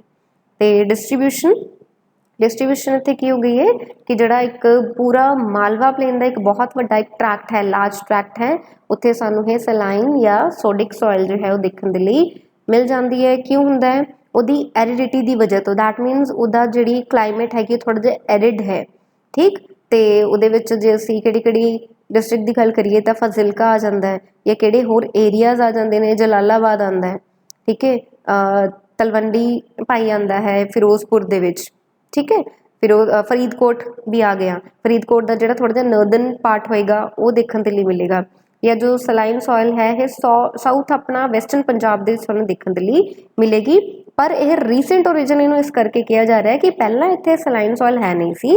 असीं फिर ये मान सकते हैं कि हुण टैंपरेचर जिस तरीके दे नाल वध रहा है तो मिट्टी की जो एक वाटर होल्डिंग कैपेसिटी होंदी है वो घट रही है, तो जिहदे नाल कि इवैपोरेशन रेट हाई हो गया, तो जिन्नी ज़्यादा इवैपोरेशन हो रही है उसकी वजह तो एक सॉल्ट जो है उत्थे एक्यूमुलेट होना शुरू हो गया। तो पहला सानू ये मालवा प्लेन्स दे विच तां नज़र आंदी सीगी, पर हुण दे समय दे विच असीं इहनूं साउथ वैसटर्न पंजाब दे विच भी देख सकते हैं, जो कि एक लेटेस्ट फिनोमिना हैगा। हाँ जी, ये सीगियां साडियां सॉइल्स कि किहड़ी सॉइल जो है सानू पंजाब दे विच किहड़े रीजन दे विच मिलदी है, ते की उहदे इंपॉर्टेंट फीचर्स ने, किस तरीके दी क्रॉप्स तुसीं ग्रो कर सकते हो, किहड़ी ज़्यादा फर्टाइल है, किहड़ी घट फर्टाइल है, किहदे विच ऑर्गेनिक मैटर जिहड़ा हैगा कंटेंट हाई होएगा, किहदे विच घट होएगा। ते सॉइल्स दे बाद असीं हुण देखदे हां अपना नैक्सट टॉपिक। ਤੇ ਨੈਕਸਟ ਸਾਡਾ ਹੁਣ ਟੌਪਿਕ ਹੈਗਾ ਡਰੇਨੇਜ ਸਿਸਟਮ ਆਫ ਪੰਜਾਬ। ਤਾਂ ਹੁਣ ਡਰੇਨੇਜ ਸਿਸਟਮ ਨੂੰ ਦੇਖਦੇ ਹਾਂ ਕਿ ਕਿਸ ਤਰੀਕੇ ਦੇ ਨਾਲ ਕਿੰਨੀਆਂ ਨਦੀਆਂ ਦਰਿਆ ਜੋ ਨੇ ਇੱਥੇ ਵਗਦੇ ਨੇ। ਹਾਂਜੀ, ਹੁਣ ਸਾਰੀਆਂ ਰਿਵਰਸ ਨੂੰ ਵੀ ਅਸੀਂ ਕੀ ਕਰਾਂਗੇ, ਕੈਟਾਗਰਾਈਜ਼ ਕਰਕੇ ਪੜਾਂਗੇ ਤਾਂ ਕਿ ਸਾਡੇ ਲਈ ਉਹ ਚੀਜ਼ ਈਜ਼ੀ ਹੋ ਜਾਏ ਉਹਨੂੰ ਯਾਦ ਰੱਖਣਾ। ਤਾਂ ਇੱਥੇ ਤੁਸੀਂ ਕੈਟਾਗਰੀਜ਼ ਦੇਖ ਰਹੇ ਹੋ, ਰਿਵਰ ਹੈ, ਸੋਰਸ ਹੈ, ਟ੍ਰਿਬਿਊਟਰੀਜ਼ ਹੈ, ਤੇ ਉਹਨਾਂ ਤੇ ਜਿਹੜਾ ਵੀ ਡੈਮ ਬਣਿਆ ਹੋਇਆ ਉਹ ਹੈ, ਕਿਉਂਕਿ ਇਹ ਬੜੀ ਹੀ ਸਪੈਸੀਫਿਕ ਇਨਫੋਰਮੇਸ਼ਨ ਹੈਗੀ ਹੈ ਜਿਹੜੀ ਕਿ ਪ੍ਰੀ ਦੇ ਵਿੱਚ ਪੁੱਛ ਲਿੱਤੀ ਜਾਂਦੀ ਹੈ ਕਿ ਉਹਨਾਂ ਦਾ ਸੋਰਸ ਕੀ ਹੈ, ਟ੍ਰਿਬਿਊਟਰੀਜ਼ ਕਿਹੜੀਆਂ ਨੇ, ਜਾਂ ਡੈਮਸ ਜਿਹੜੇ ਨੇ ਉਹ ਕਿਹੜੀ ਨਦੀ ਤੇ ਬਣੇ ਹੋਏ ਨੇ। ਤਾਂ ਉਹਨਾਂ ਬਾਰੇ ਦੇਖਦੇ ਹਾਂ। ਤਾਂ ਸਭ ਤੋਂ ਪਹਿਲੀ ਨਦੀ ਹੈਗੀ ਹੈ ਜੀ ਰਾਵੀ ਨਦੀ ਹੈ, ਤੇ ਜੋ ਰਾਵੀ ਨਦੀ ਹੈਗੀ ਹੈ ਇਹਨੂੰ ਜਿਹੜਾ ਇਹਦਾ ਸੰਸਕ੍ਰਿਤ ਨੇਮ ਹੈ ਉਹ ਇਰਾਵਤੀ ਹੈ। ਤੇ ਐਸਾ सोर्स देखिए तो सोर्स की हैगा कुल्लू हिल्स, कुल्लू दी पहाड़ियाँ कांगड़े दे विचों हिमाचल प्रदेश के विचों ही निकल के आके पंजाब दे विच एंटर करती है। तो पंजाब दे विच एंटर कित्थों करती है, पठानकोट तो एंटर करती है। उत्थे एक पिंड है चौंद विलेज तो, चौंद विलेज पठानकोट तो एंटर करके गुरदासपुर ते अमृतसर के लागे लागे बॉर्डर बनाती हुई ये फिर पाकिस्तान दे विच एंटर कर जाती है, तो उत्थे जाके चनाब दे नाल जुड़ जाती है। तो ट्रिब्यूटरीज दे विच हुण इंपॉर्टेंट किहड़ियां ट्रिब्यूटरीज ने, उज है, जलालिया नदी है, सक्की किरण नाला हैगा, सियूल है। ठीक है, तो ये इंपॉर्टेंट ट्रिब्यूटरीज ने रावी दियां। दैन उस तो बाद क्योंकि असीं भी देख लिया कि ये 3 डिस्ट्रिक्ट के नाल बॉर्डर बना के जा रही है, मतलब कि उन्होंने विचों होके जाती है। तो वो किहड़े हो गए ने, एक तो साडा पठानकोट हो गया, तो दूजा गुरदासपुर हो गया, तो तीजा अमृतसर हो गया। तो बाकी होर की रह गया इहदे विच डैम। तो डैम इंपॉर्टेंट इहदे विच किहड़ा हैगा, रंजीत सागर डैम हैगा है, तो शाहपुर कंडी।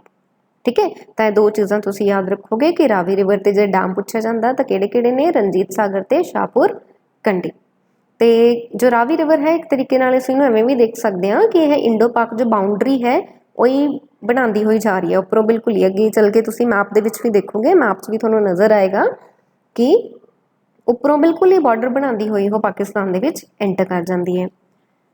तो जी दूजी नदी हैगी है साडे कोल ब्यास। ब्यास जो नदी है, ब्यास का जे असीं सोर्स की गल करिए तो सोर्स दा हैगा ब्यास कुंड, जो कि अगेन कुल्लू की पहाड़ियां दे विच हिमाचल प्रदेश के विचों ही ओरिजिनेट हुंदी है। उत्थों उठ के जो है पंजाब च एंटर करती है हुशियारपुर डिस्ट्रिक्ट तो। ठीक है, पंजाब दे विच हुशियारपुर डिस्ट्रिक्ट तो एंटर करती है, तो अगे फिर तरन तारण डिस्ट्रिक्ट तक पहुँचते हुए बिल्कुल ही हरीके दे कोल जाके ये सतलज दे नाल मिल जाती है। तो यह तकरीबन 6 डिस्ट्रिक्ट दे विचों निकल के जाती है। बाकी होर इंपॉर्टेंट एक गल की हो गई हरीके की, क्योंकि असीं इत्थे गल कीती है तो जे पूछा जाता कि किहड़ा टाउन किहड़ा कस्बा जिहड़ा हैगा वो वसिया होया है ब्यास नदी के कंढे ते, तां ओह हरीके है। दैन इहदियां ट्रिब्यूटरीज आ गई ने, ट्रिब्यूटरीज इहदियां किहड़ियां ने इंपॉर्टेंट, पार्वती है, सुकेतड़ी है, उल है, लंबदग है, गज है, चक्की खड्ड है। ठीक है, तो ये इंपॉर्टेंट इहदियां ट्रिब्यूटरीज ने। तो डैम्स किहड़े सानूं इहदे ते इस नदी ते मिल जाते हैं, पौंग मिल जाता है। ठीक है, पौंग डैम या जिन्हों कि महाराजा प्रताप सागर जो है कहा जाता है, कंडी कनाल हो गया, मुकेरिया हाइडल चैनल हो गया। तो ये सारिया ही जो डैम्स एंड रिजर्वॉयर्स ने सानूं कित्थे मिलते हैं, ब्यास नदी के उत्ते। ठीक है जी, नैक्सट साडे कोल इंपॉर्टेंट रिवर किहड़ी है, सतलज है। ठीक है, तो सतलज जिहड़ी हैगी है इंपॉर्टेंट रिवर है पंजाब की, जिहड़ी कि सब तो ज़्यादा एरिया नूं कवर करती हुई जाती है, बिल्कुल 1450 किलोमीटर तक जो है ये वगदी है पंजाब दे विच। ते इहदा सोर्स जिहड़ा हैगा वो की है, रकास लेक हैगा है मानसरोवर के लागे, कि यह हुण तिब्बत चों। ठीक है, जिहदा सोर्स जिहड़ा हैगा वो किसी होर कंट्री दे विचों है, इंडिया दे विचों नहीं है। बाकी असीं देखिया सी कि इंडिया दे विचों ही हिमाचल प्रदेश चों निकल के आ रही ने। पर जिहड़ी सतलज है वो तिब्बत दे विचों जो है वो ओरिजिनेट हुंदी है ते उस तो बाद दे विच फिर ये एंटर करदी है साडे पंजाब दे विच। पंजाब दे विच एंटर कित्थों करदी है? बिल्कुल ही जिहड़ी साडी शिवालिक फुटहिल्स असीं देखिआ स्टार्टिंग दे विच लैंडफॉर्म्स दे विच असीं देखिआ तां नंगल दे कोलों, ठीक है, नंगल दे कोलों रोपड़ डिस्ट्रिक्ट तो ही एंटर कर जाती है पंजाब दे विच ते बिल्कुल ये पंजाब नूं सेंटर दे विचों जो है डिवाइड कर दिंदी है।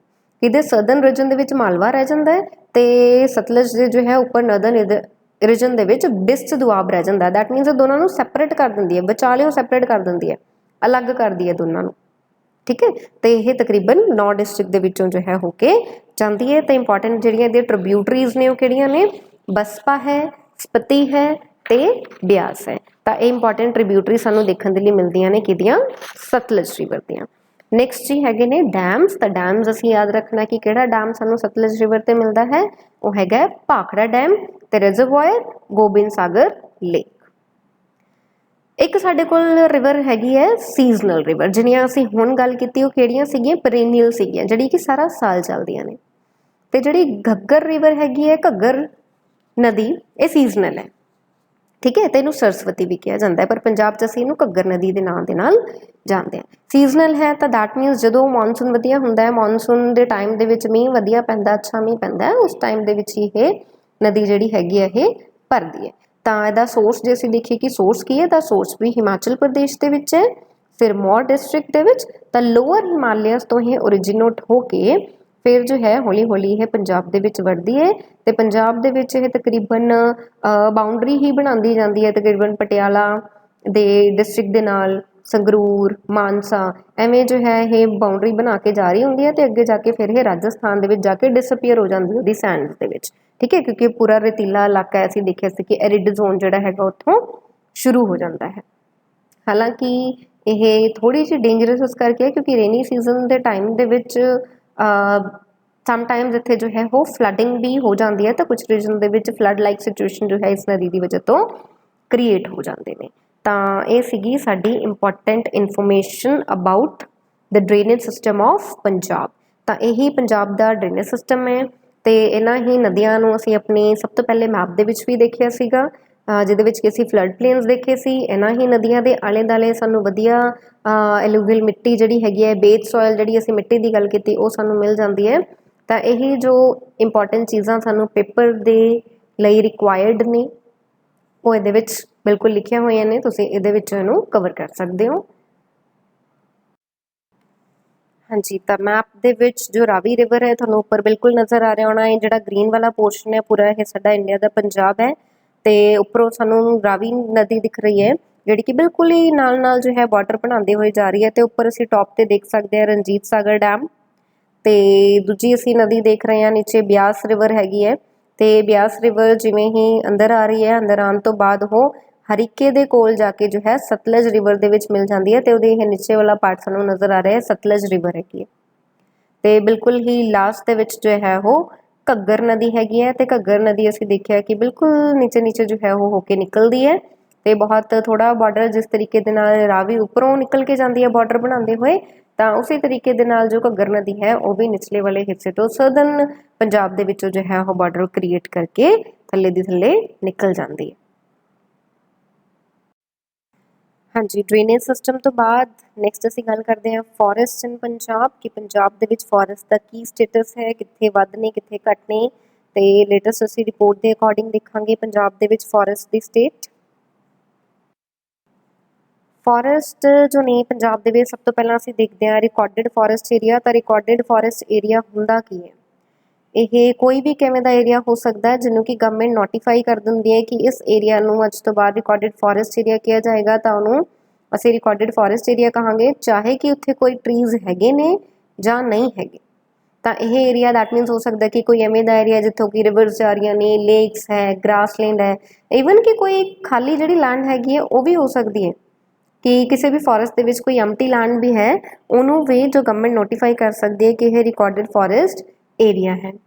तो रिकॉर्डिड फॉरेस्ट एरिया जिहड़ा हैगा है ਉਹਦੇ ਵਿੱਚ ਅਸੀਂ ਕੀ चीज़ां देखांगे कि ਇਹਦੇ ਵਿੱਚ रिजर्वड फॉरेस्ट आ जाते हैं, तो प्रोटैक्टिड फॉरेस्ट आते हैं, तो जिन्हों की कदों बनाया गया सी, दैट मीनस किहड़े लॉ दी उहनूं बैकिंग हैगी है, तो साडा जिहड़ा इंडियन फॉरेस्ट एक्ट है 1927 दा, उन्हां दे अंदर असीं ये रिजर्वड फॉरेस्ट ते प्रोटैक्टेड फॉरेस्ट जिहड़े हैगे वो क्रिएट कीते ने, जो कि रिकॉर्डिड फॉरेस्ट एरिया का ही हिस्सा हुंदा है। दैन असीं जे दी हुण गल करिए एरिया दी कि कितना एरिया जिहड़ा हैगा पंजाब दे विच रिकॉर्डिड फॉरेस्ट एरिया है, तो 3084 स्क्वायर किलोमीटर का एरिया जिहड़ा हैगा रिकॉर्डिड फॉरेस्ट एरिया है। तो स्टेट जोग्राफिकल एरिया का तकरीबन 6.12% हिस्सा जिहड़ा हैगा वो रिकॉर्डिड फॉरेस्ट एरिया पैंदा है। तो जिहड़ी लेटेस्ट रिपोर्ट आई सी स्टेट ऑफ फॉरेस्ट रिपोर्ट 2019, तो ये सारा डाटा जिहड़ा हैगा है उस दे अकॉर्डिंग है, जिहदे विच कि जिहड़े रिजर्वड फॉरेस्ट ने ओह कितना एरिया कवर कर रही है 1.43%, मतलब कि 44 स्क्वायर किलोमीटर।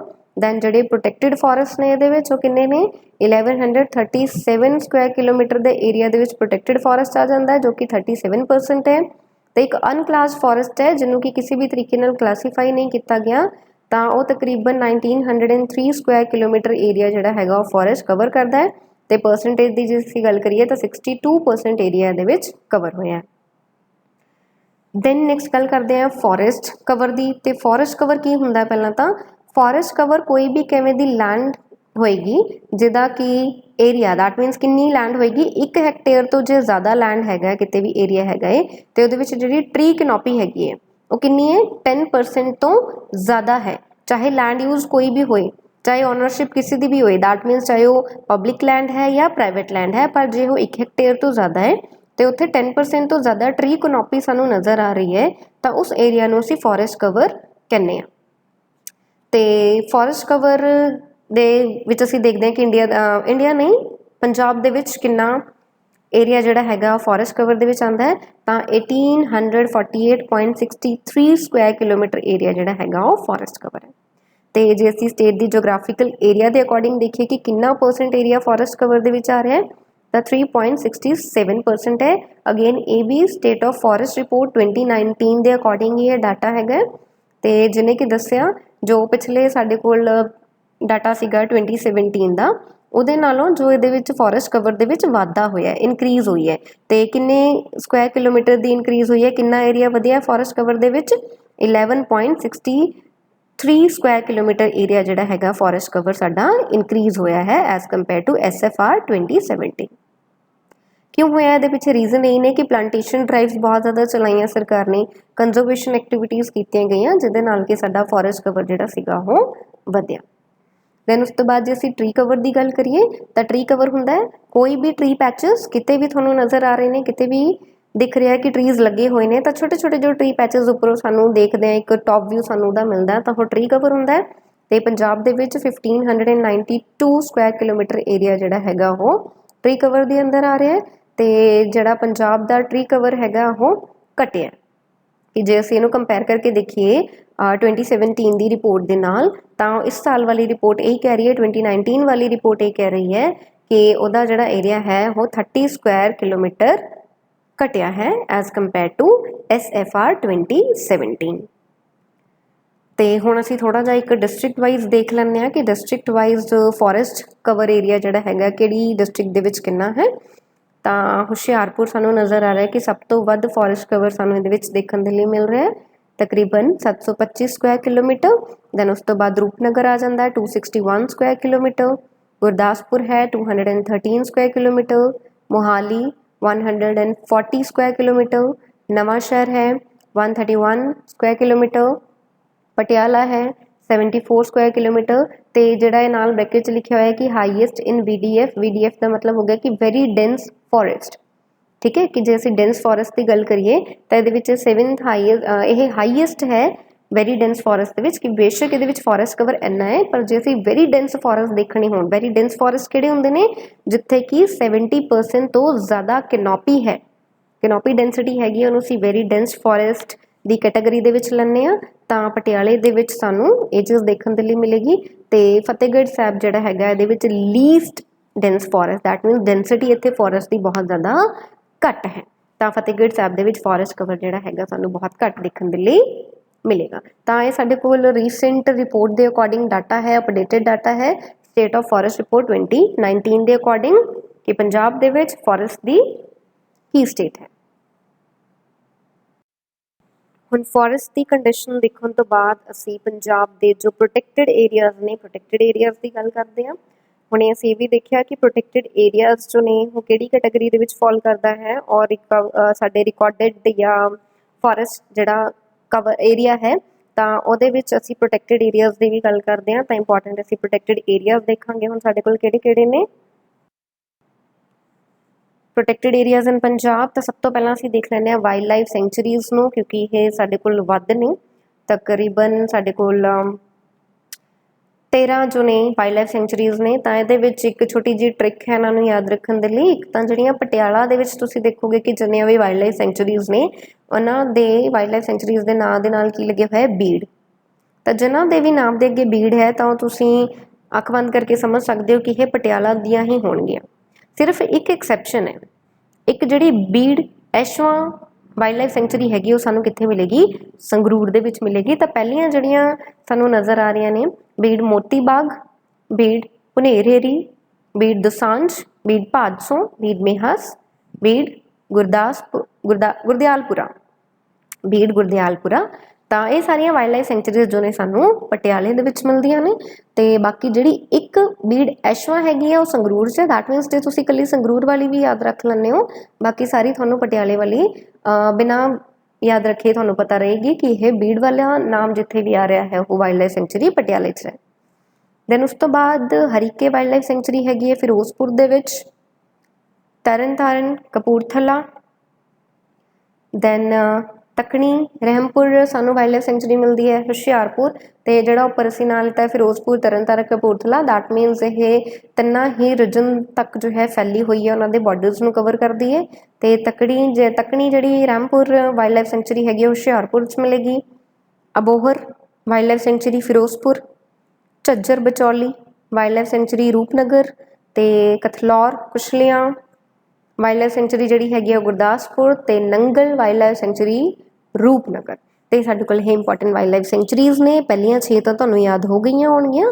तो उस तो बाद दी जिहड़ी हैगी साडे कोल सिर्फ याद करन दे लई किहड़ियां बच जांदियां ने 4-5 रह गए उसे ईजिली याद कर सकते हैं। तो वाइल्ड लाइफ सेंचुरीज़ हो गई ये साडे प्रोटैक्टेड एरिया दे विच आ रहा है। नैक्सट जी उस तो बाद है प्रोटैक्टेड एरियाज़ इन पंजाब दे विच जूलॉजिकल एंड डेयर पार्क्स कि जूलॉजिकल पार्क या डेयर पार्क जिहड़े हैगे कित्थे ने। तो सानूं दिखेगा कि 2 तो है जूलॉजिकल पार्क ने मोहिंद्रा चौधरी जूलॉजिकल पार्क मोहाली दे विच हैगा ते एक हैगी टाइगर सफारी लुधियाना दे विच। ते उस तो बाद ने साडे कोल डेयर पार्क ने तो डेयर पार्क नीलों लुधियाना, तो एक डेयर पार्क हैगा है बीड़ मोती बाग पटियाला। तो बीड़ मोती बाग पटियाला जिहड़ा असीं हुणे पिछे देखिया कि वो एक वाइल्ड लाइफ सेंचुरी भी है तो डेयर पार्क भी हैगा। तो दूजी जी गल आंदी है इहदे विच dare park Bir Moti Bagh Patiala I think ये दोबारा रिपीट हो गया है रेपीटिशन हो गई है। तो डेयर पार्क दोबारा बीड़ तलब बठिंडा। तो साडे कोल 3 जो ने की ने डेयर पार्क्स ने किहड़े-किहड़े हो गए एक तो नीलों वाला हो गया है लुधियाने दे विच, एक हो जाएगा साडा बीड़ मोती बाग हो गया तो एक हो गया बीड़ तलब। एक इहदे विच रेपीटिशन है वो तुसीं उहनूं डिसकार्ड कर सकते हो। दैन उस तो बाद कम्यूनिटी रिजर्व्स की जे असीं गल करिए तो कम्यूनिटी रिजर्व्स किहड़े ने एक तो लालवां कम्यूनिटी रिजर्व हैगा जी हुशियारपुर, तो एक हैगा केशवपुर चंप कम्यूनिटी रिजर्व गुरदासपुर दे विच। तो एक सिसवा भी है कई जगह तुहानूं सिसवा भी पढ़न दे लई मिलेगा हालांकि मैं इत्थे ऐड नहीं किया बट तुसीं अपने कोल अलग तो नोट कर सकते हो कि सिसवा कम्यूनिटी रिजर्व भी हैगा। दैन उस तो बाद इंपॉर्टेंट साडे कोल आ जांदियां ने जी वैटलैंड। तो वैटलैंड जिहड़ी इंटरनैशनल इंपॉर्टेंस दियां ने उहदे बारे असीं अगे गल करदे हां। तो ये हैगियां स्टेट वैटलैंड्स। तो स्टेट वैटलैंड्स किहड़ियां ने इंपॉर्टेंट केशवपुर मियानी झील गुरदासपुर, कानूवान चंब गुरदासपुर, जस्तरवाल झील हैगी है जी अमृतसर, मंड बरथाला SBS नगर, तो ढोल बाहा रेजरवायर हुशियारपुर। तो ये स्टेट वैटलैंड्स ने ठीक है। एक तो हो गई नैशनल इंपॉर्टेंस दी, कुछ हो गई स्टेट इंपॉर्टेंस दियां ते कुछ हो गई इंटरनैशनल इंपॉर्टेंस दियां। तो जिन्होंने कि असीं रामसर साइट बोलते हैं। तो रामसर साइट इस बारी पढ़निया बहुत ज़्यादा इंपॉर्टेंट ने। क्यों इंपॉर्टेंट ने क्योंकि इस साल पंजाब दे विच कुछ रामसर साइट्स जो ने उन्होंने नवां क्रिएट किया गया है। चलो नैक्सट असीं देखते हैं Ramsar sites. Wetlands of international importance ਜਾਂ ਨੂੰ ਅਸੀਂ ਰਾਮਸਰ ਸਾਈਟ ਵੀ ਕਹਿੰਦੇ ਹਾਂ। ਤਾਂ ਜੀ ਸਭ ਤੋਂ ਪਹਿਲਾਂ ਜੋ ਸਾਡੀਆਂ ਪੁਰਾਣੀਆਂ ਨੇ ਉਹ ਕਿਹੜੀਆਂ ਸੀਗੀਆਂ, ਹਰੀਕੇ ਹੈਗੀ ਹੈ ਜਿਹੜੀ ਕਿ 1952 ਦੇ ਵਿੱਚ ਅਸੀਂ ਉਹਨੂੰ ਡਿਕਲੇਅਰ ਕੀਤਾ ਸੀ ਕਿ ਇਹ ਰਾਮਸਰ ਸਾਈਟ ਹੈ, ਜੋ ਕਿ ਤਰਨ ਤਾਰਨ ਦੇ ਵਿੱਚ ਸਾਨੂੰ ਦਿਖੇਗੀ। ਤੇ ਨੈਕਸਟ ਹੈਗੀ ਹੈ ਕਾਂਜਲੀ, ਕਾਂਜਲੀ ਵੈਟਲੈਂਡ ਹੈਗੀ ਹੈ ਜੀ 1970 ਦੇ ਵਿੱਚ ਅਸੀਂ ਇਹਨੂੰ ਡਿਕਲੇਅਰ ਕੀਤਾ ਸੀ, ਕਪੂਰਥਲਾ 'ਚ ਪੈਂਦੀ ਹੈ। ਤੇ ਜਿਹਦੇ ਵੀ ਬ੍ਰੈਕਟ 'ਚ ਤੁਹਾਨੂੰ RS ਨਜ਼ਰ ਆ ਰਿਹਾ ਉਹਦਾ ਮਤਲਬ ਹੈ ਰਾਮਸਰ ਸਾਈਟ। ਤੇ ਰੋਪੜ ਵੈਟਲੈਂਡ, ਤੇ ਰੋਪੜ ਵੈਟਲੈਂਡ ਇਹ ਇੱਕ ਕੰਜ਼ਰਵੇਸ਼ਨ ਰਿਜ਼ਰਵ ਵੀ ਹੈ, ਇਸੇ ਕਰਕੇ ਮੈਂ ਕੰਜ਼ਰਵੇਸ਼ਨ ਰਿਜ਼ਰਵਸ ਦੀ ਇੱਕ ਅਲੱਗ ਤੋਂ ਟੇਬਲ ਜਿਹੜਾ ਹੈਗਾ ਉਹ ਕ੍ਰੀਏਟ ਨਹੀਂ ਕੀਤਾ, ਕਿਉਂਕਿ ਇਹ ਵੈਟਲੈਂਡਸ ਹੀ ਸਾਨੂੰ ਦੇਖਣ ਦੇ ਲਈ ਮਿਲੇਗਾ ਕਿ ਉਹਨਾਂ ਨੂੰ ਕੰਜ਼ਰਵੇਸ਼ਨ ਰਿਜ਼ਰਵ ਵੀ ਕਿਹਾ ਜਾਂਦਾ, ਉਹ ਕੰਜ਼ਰਵੇਸ਼ਨ ਰਿਜ਼ਰਵ ਵੀ ਨੇ। ਤੇ ਰੋਪੜ ਵੈਟਲੈਂਡ ਜਿਹੜੀ ਹੈਗੀ ਹੈ ਇਹ ਸਭ ਤੋਂ ਪੁਰਾਣੀ, ਦੈਟ ਮੀਨਸ 1887 ਦੇ ਵਿੱਚ ਇਹਨੂੰ ਡਿਕਲੇਅਰ ਕਰਤਾ ਸੀ ਕਿ ਇਹ ਰਾਮਸਰ ਸਾਈਟ ਹੈ। ਤੇ ਜਿਹੜੀਆਂ ਰਾਮਸਰ ਸਾਈਟਸ ਹੁੰਦੀਆਂ ਨੇ ਜਾਂ ਇੰਟਰਨੈਸ਼ਨਲ ਇੰਪੋਰਟੈਂਸ ਦੀਆਂ ਸਾਈਟਸ ਹੁੰਦੀਆਂ ਨੇ, ਦੈਟ ਮੀਨਸ ਉਹਨਾਂ ਦੇ ਵਿੱਚ ਡੀਗ੍ਰੇਡੇਸ਼ਨ ਹੌਲੀ ਹੌਲੀ ਹੋਣਾ ਸ਼ੁਰੂ ਹੋ ਗਿਆ, ਤੇ ਉਹਨੂੰ ਹੁਣ ਬਚਾਉਣਾ ਜਿਹੜਾ ਹੈਗਾ ਉਹ ਬਹੁਤ ਜ਼ਿਆਦਾ ਜ਼ਰੂਰੀ ਹੈ, ਕਿਉਂਕਿ ਬਹੁਤ ਜ਼ਿਆਦਾ ਵਾਈਲਡ ਲਾਈਫ ਜੋ ਹੈ ਉਹਦੇ ਉੱਤੇ ਡਿਪੈਂਡੈਂਟ ਹੈ। ਨੈਕਸਟ ਜੀ ਜਿਹੜੀ ਹੁਣ ਲੇਟੈਸਟ ਹੈ ਤੇ ਤੁਹਾਡੇ ਕਰੰਟ ਅਫੇਅਰ ਦੇ ਨਾਲ ਵੀ ਜੁੜੀ ਹੋਈ ਚੀਜ਼ ਹੈ, ਉਹ ਹੈਗੀ ਹੈ ਬਿਆਸ ਰਿਵਰ। ਤੇ ਬਿਆਸ ਰਿਵਰ ਵੀ ਇੱਕ ਕੰਜ਼ਰਵੇਸ਼ਨ ਰਿਜ਼ਰਵ ਵੀ ਹੈਗਾ, ਤੇ 2020 ਦੇ ਵਿੱਚ ਵੀ ਹੀ ਇਹਨੂੰ ਰਾਮਸਰ ਸਾਈਟ ਵੀ ਡਿਕਲੇਅਰ ਕੀਤਾ ਗਿਆ ਹੈ। ਨੈਕਸਟ ਜਿਹੜੀ ਹੈਗੀ ਹੈ ਉਹ ਨੰਗਲ ਵੈਟਲੈਂਡ ਹੈ, ਇਹ ਵੀ 2020 ਦੇ ਵਿੱਚ ਹੀ ਇਹਨੂੰ ਰਾਮਸਰ ਸਾਈਟ ਜੋ ਹੈ ਡਿਕਲੇਅਰ ਕੀਤਾ ਹੈ। ਨੈਕਸਟ ਹੈਗੀ ਹੈ ਤੀਜੀ ਕੇਸ਼ਵਪੁਰ ਮਿਆਣੀ ਕਮਿਊਨਿਟੀ ਰਿਜ਼ਰਵ, ਠੀਕ ਹੈ, ਇਹ ਕਮਿਊਨਿਟੀ ਰਿਜ਼ਰਵ ਵੀ ਹੈਗਾ ਇੱਕ, ਤੇ ਇਹਨੂੰ ਵੀ 2020 ਦੇ ਵਿੱਚ ਡਿਕਲੇਅਰ ਕੀਤਾ ਗਿਆ ਕਿ ਇਹ ਰਾਮਸਰ ਸਾਈਟ ਹੈ, ਕਿ ਵੈਟਲੈਂਡਸ ਤਾਂ ਇਹ ਆਲਰੇਡੀ ਹੈ ਹੀ ਸੀਗੀਆਂ, ਪਰ ਰਾਮਸਰ ਸਾਈਟ ਇੰਟਰਨੈਸ਼ਨਲ ਇੰਪੋਰਟੈਂਸ ਜੋ ਹੈ ਇਹਦੇ ਨਾਲ ਜੋੜ ਦਿੱਤੀ ਗਈ। ਤੇ ਇੱਕ ਹੋਰ ਨੈਕਸਟ ਦਿਖਦੀ ਹੈ, ਪਰ ਇਹ ਰਾਮਸਰ ਸਾਈਟ ਨਹੀਂ ਹੈ, ਇੱਕ ਅਲੱਗ ਤੋਂ ਇਲਾਵਾ ਸਾਡੇ ਕੋਲ ਇੱਕ ਇੰਟਰਨੈਸ਼ਨਲ ਇੰਪੋਰਟੈਂਸ ਦੀ ਹੈ, ਜੋ ਵੀ ਮੈਨੂੰ ਇੱਕ ਪਬਲਿਕ ਸੋਰਸਿਸ ਤੋਂ, ਪਬਲਿਕ ਸੋਰਸਿਸ ਦਾ ਮਤਲਬ ਹੋ ਗਿਆ ਕਿ ਆਫੀਸ਼ੀਅਲ ਸੋਰਸਿਸ ਤੋਂ, ਗਵਰਨਮੈਂਟ ਸੋਰਸਿਸ ਤੋਂ ਚੀਜ਼ਾਂ ਪਤਾ ਚੱਲੀਆਂ ਨੇ, ਤਾਂ ਉਹਨਾਂ ਦੇ ਵਿੱਚ ਤੁਹਾਨੂੰ ਇਹ ਵੀ ਪੜ੍ਹਨ ਦੇ ਲਈ ਮਿਲੇਗਾ ਕਿ ਰੱਖ ਸਰਾਈ ਅਮਾਨਤ ਖਾਨ ਜੋ ਕੰਜ਼ਰਵੇਸ਼ਨ ਰਿਜ਼ਰਵ ਹੈ ਇਹ ਵੀ ਇੱਕ ਤਰੀਕੇ ਦੀ ਵੈਟਲੈਂਡ ਵੀ ਹੈਗੀ ਹੈ, ਤੇ ਇਹ ਕੰਜ਼ਰਵੇਸ਼ਨ ਰਿਜ਼ਰਵ ਵੀ ਹੈ। ਤਾਂ ਜੀ ਇਸ ਤਰੀਕੇ ਦੇ ਨਾਲ ਸਾਡੇ ਪ੍ਰੋਟੈਕਟਡ ਏਰੀਆਜ਼ ਜਿਹੜੇ ਨੇ ਪੰਜਾਬ ਦੇ ਵਿੱਚ ਉਹ ਕੰਪਲੀਟ ਹੋ ਜਾਂਦੇ ਨੇ। ਤੇ ਨੀਚੇ ਜਿਹੜੀ ਤੁਹਾਨੂੰ ਇਹ ਪਿਕਚਰ ਨਜ਼ਰ ਆ ਰਹੀ ਹੈ ਇਹ ਸਾਡੇ ਜਿਹੜੇ ਪਹਿਲਾਂ ਵਾਲੇ ਰਾਮਸਰ ਸਾਈਟ ਸੀਗੀਆਂ, ਪਹਿਲਾਂ ਵਾਲੀਆਂ ਇੰਟਰਨੈਸ਼ਨਲ ਇੰਪੋਰਟੈਂਸ ਦੀ ਸਾਈਟ ਸੀ, ਵੈਟਲੈਂਡ ਸੀਗੀਆਂ ਉਹ ਨੇ, ਤੇ ਇਹ ਅੱਜ ਵੀ ਇੰਪੋਰਟੈਂਟ ਹੀ ਨੇ, ਅੱਜ ਵੀ ਇਹ ਰਾਮਸਰ ਸਾਈਟਸ ਨੇ, ਇਹ ਨਹੀਂ ਹੈ ਕਿ ਉਹਨਾਂ ਨੂੰ ਉੱਥੋਂ ਰਿਮੂਵ ਕੀਤਾ ਗਿਆ, ਬਿਲਕੁਲ ਵੀ ਨਹੀਂ, ਅੱਜ ਵੀ ਨੇ। ਹਰੀਕੇ ਵੈਟਲੈਂਡ ਹੈ, ਰੋਪੜ ਹੈ, ਕਾਂਜਲੀ ਹੈਗੀ ਹੈ, ਤੇ ਸਗੋਂ 3 ਹੋਰ ਐਡ ਕੀਤੀਆਂ ਨੇ, ਕਿਹੜੀਆਂ, ਬਿਆਸ, ਨੰਗਲ ਤੇ Keshavpur. Okay, thank you so much. ਤੇ ਇਸ ਤਰੀਕੇ ਦੇ ਨਾਲ ਅਸੀਂ ਪੰਜਾਬ ਦੀ ਜੋ ਜੋਗਰਾਫੀ ਸੀਗੀ ਉਹਨੂੰ ਇੱਕ ਬੜਾ ਹੀ ਕੁਇਕਲੀ ਕਵਰ ਕਰਨ ਦੀ ਕੋਸ਼ਿਸ਼ ਕੀਤੀ, ਕਿ ਜਿੰਨਾ ਵੀ ਸਾਡੇ ਲਈ ਪ੍ਰੀ ਦੇ ਹਿਸਾਬ ਦੇ ਨਾਲ ਜੋ ਚੀਜ਼ਾਂ ਇੰਪੋਰਟੈਂਟ ਨੇ ਉਹਨਾਂ ਨੂੰ ਅਸੀਂ ਡਿਸਕਸ ਕਰ ਚੁੱਕੇ ਹਾਂ। ਤਾਂ ਜੀਕੇ ਦੇ ਲਈ, ਜਨਰਲ ਨੌਲੇਜ ਦੇ ਲਈ ਜੋ ਚੀਜ਼ ਇੱਕ ਇਨਫੋਰਮੇਸ਼ਨ ਰਿਕੁਆਇਰਡ ਹੁੰਦੀ ਹੈ, ਸਫੀਸ਼ੀਐਂਟ ਹੁੰਦੀ ਹੈ, ਉਹਨੂੰ ਅਸੀਂ ਇੱਥੇ ਕਵਰ ਕੀਤਾ। Thank you.